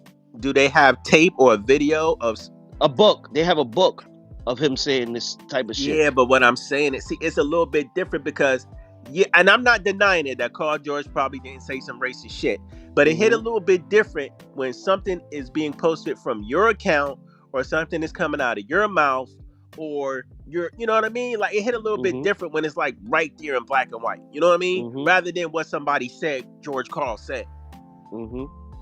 It's just, I just feel like, you know how it goes when it comes to us versus everybody else. And then on top of that, George Karl was coaching in a totally different time period in the NBA than how sensitive everybody is nowadays. Back in the day in the 90s, you could say shit and say all types of wild shit and get away with it. You can't do that in today. Everybody's offended about something in the 2020s. You know what I'm saying? So, yeah, because even remember when Phil Jackson had said that remark about LeBron James bringing his posse. Yeah. Yup. So, you know, it's very different. You know, it's very different. We're in a different day and age of everything. Did Phil Jackson ever apologize for that? I don't think so. Yeah. I don't think he did neither. Nope. Not that I know of. But yeah. I think he might have doubled down on it. And y'all, don't get me wrong. Like, I love Kyrie. Kyrie's one of my favorite players to watch, bro. And he just got a beautiful basketball game. Like, the way he plays basketball is like poetry in motion. I love the way he plays. He's super talented. And I'm just like, damn, Kai, just apologize or just, I mean, I get it. You want to stand up for what you believe in, but sometimes, bro, that shit ain't worth it, bro. It's Like not. if somebody say you offended them, even if you felt like you didn't, just apologize and move on, man. He could have did it another time in another way. You know what I'm saying? That's what it is. Sometimes patience is a virtue.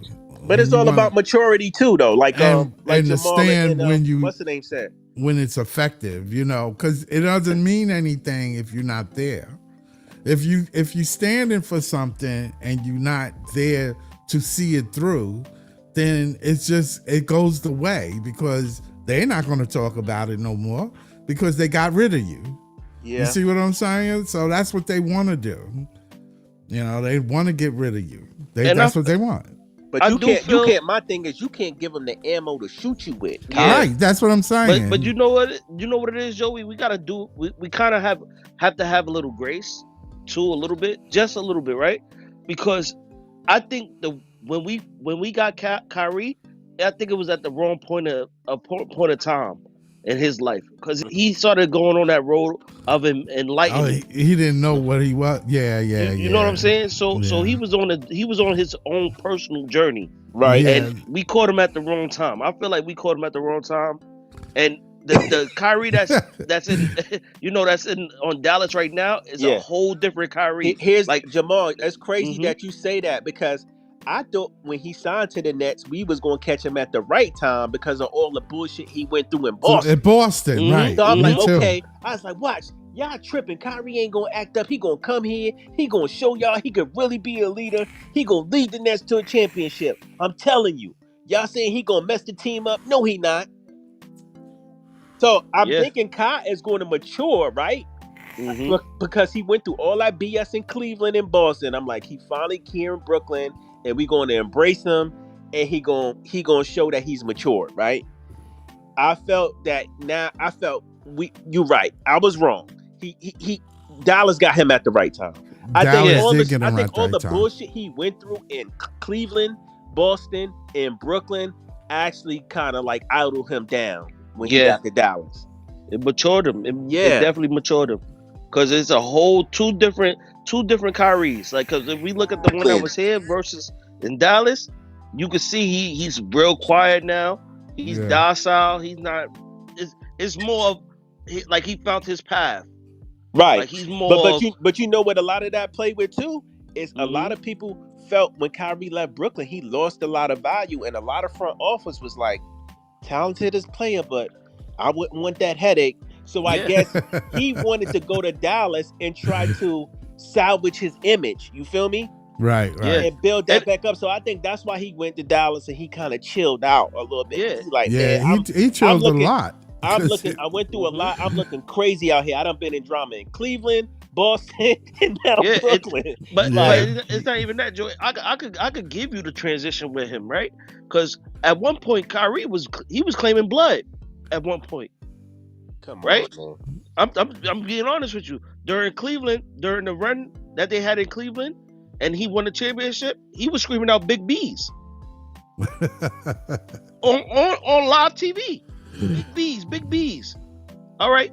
Versus him now, he don't do none of that type of stuff. He don't even like to be called nigga. Right. Yeah, I remember him and Schroeder got into it. You know what I'm saying? Yeah. So it's a whole different timeline from who he was to who he is now. You know what I'm saying? So I believe he went on that path of enlightenment. Remember, he's talking about the Indians now. He's talking about he done found the tribe, all type of stuff. Here's another reason why I thought Kyle was going to chill when he got to Brooklyn, because I'm like, yo, he always talked about how he felt so homesick and he didn't have his family. I'm like, he gonna get to Brooklyn. He finally get to see his pops and his sister all the time and be around that support group. I'm like, yeah, I thought he was gonna chill out. But they always say, a lot of players say too, they would never want to go back home to play because that's where they could get in trouble too. So it could go either way. You know what I mean? You could be happy and jolly because you got that support cast, but you could also can find yourself getting into a lot of shit. More problems now. More problems, because now all the shit that you was far away from is all in your face now. Yep. people asking you for money where you would probably even have to worry about them when you was in whatever state. You know what I'm saying? Like they want to. Oh, can you give me tickets to the game? Can you do this? Can you do that? Now it's like, all right, I got to do all this now because I know his sister. I think still live in Brooklyn if I'm not mistaken, and I think she has a store also. Oh, But you okay. know, it's a lot of stuff. He has a lot of family around these areas. He has family in Brooklyn. And he has family in Harlem and the But Bronx. what I'm saying though, so at one end of the stick, I can see the family like kind of like calming you down and being that support cast and making you happy. But on the other end of the stick, I could also see family and friends being a distraction. Right, Yeah. right. Mm-hmm. I think it was just a lot going on in Brooklyn too. You gotta Yeah. remember the pandemic didn't make it better. The media is not, and the The media media is not here kind. is terrible. Yeah, the It's media is terrible. not kind in New Oh, York. it's not so, kind, and they already didn't like Kyrie. Mm-hmm. Yeah, I don't He think already they had a like. buzz out on his back. They don't like a lot of things. And then mind you, when he was here, remember the antics he did when he played against Boston. He wiped his foot against the mascot, the middle of the court. Yeah, You know what I'm saying? Yeah, So yeah. it's a lot. You know what I'm saying? Like the a Kyrie lot that's of in time. I Dallas wasn't even now mad is at very Kyrie quiet. for that though, because they was calling him all kind of names and Yeah, disrespecting him. So they were I'm like, dogging man, him out. whatever. Fuck, Boston you is know, very racist. They say. you know, Yeah. Boston is a very, very racist city. So Yeah. Yeah. So, and But- they love you when you a certain color and you play for them, but if you play for the other team and you're a certain color, you get called all types of what. But Mhm. Yeah. Yeah. so Exactly. You know, and like you said, they love you when they love you. When they don't, you gonna feel it. Exactly. All right, I'm gonna end the show, y'all. Thank you, Joey BK, Jamal, the franchise. Thank y'all for being here. Thanks everybody in the chat room. I appreciate y'all. Don't forget to hit the like and subscribe, share. I'm gonna bring some more content tomorrow. Probably, I think the next game. Let me see what the score is. I haven't. You know what? I'm sorry. Spurs guys. won. Spurs won. Oh, okay. So it's over. So it's over. they packed them up. Yeah. All right. So that's somebody else to be on the lookout for because Ant might be on some worn out shit. You never know. I don't see Ant leaving, man. I don't see Ant leaving either. I don't see him leaving either. But you know, at this point, you already done took away Cat from him. I think they Like- gotta blow that shit up though. Yeah, that's what I'm saying. So yeah, like, and I don't think he's gonna want to be there for a rebuild. Hold on real quick. Did y'all see the they talked about sending Ja there to play with Ant? Did y'all see that? No, I didn't see that. I talked about that earlier this year during the whole season because I was like, Ja probably would have worked out great for Ant, but you know, let's see if they do it during the off season. So there's a game tomorrow. Cleveland versus the Pistons. So Are they playing tomorrow? They just played tonight. tomorrow? They playing tomorrow. Oh, they Are doing you another back to serious? back? Yeah, they doing a back to back. They trying to get it done so the Knicks are sitting around too long. Hey, but you I know heard- what? I heard OG is really hurt. He might not still Yeah. play. Yeah, they say he might be out for the next series. I think that's a ploy. Yo, his hamstring must be really screwed up. Damn. Well, we'll see. I think he's going to play, though. I think whoever wins this series, be ready for him to play. I think they need OG to beat either of these two teams. Yes, because they much physical. Exactly. They need OG for Detroit, especially Detroit. Exactly. Facts. Yeah. Facts. Because Tobias Harris gonna have a field day with the rest of their wings. Yep. 100%. Yep. Yeah, even the marathon man. What's his name? Bridget. Oh yeah. Marathon. You called him a marathon man.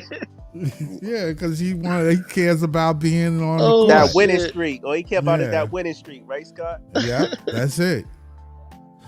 Either way, I'm gonna come on tomorrow around 8:00. So All right, y'all. Be safe, y'all. all right, All thanks, right, catch you Joe. later.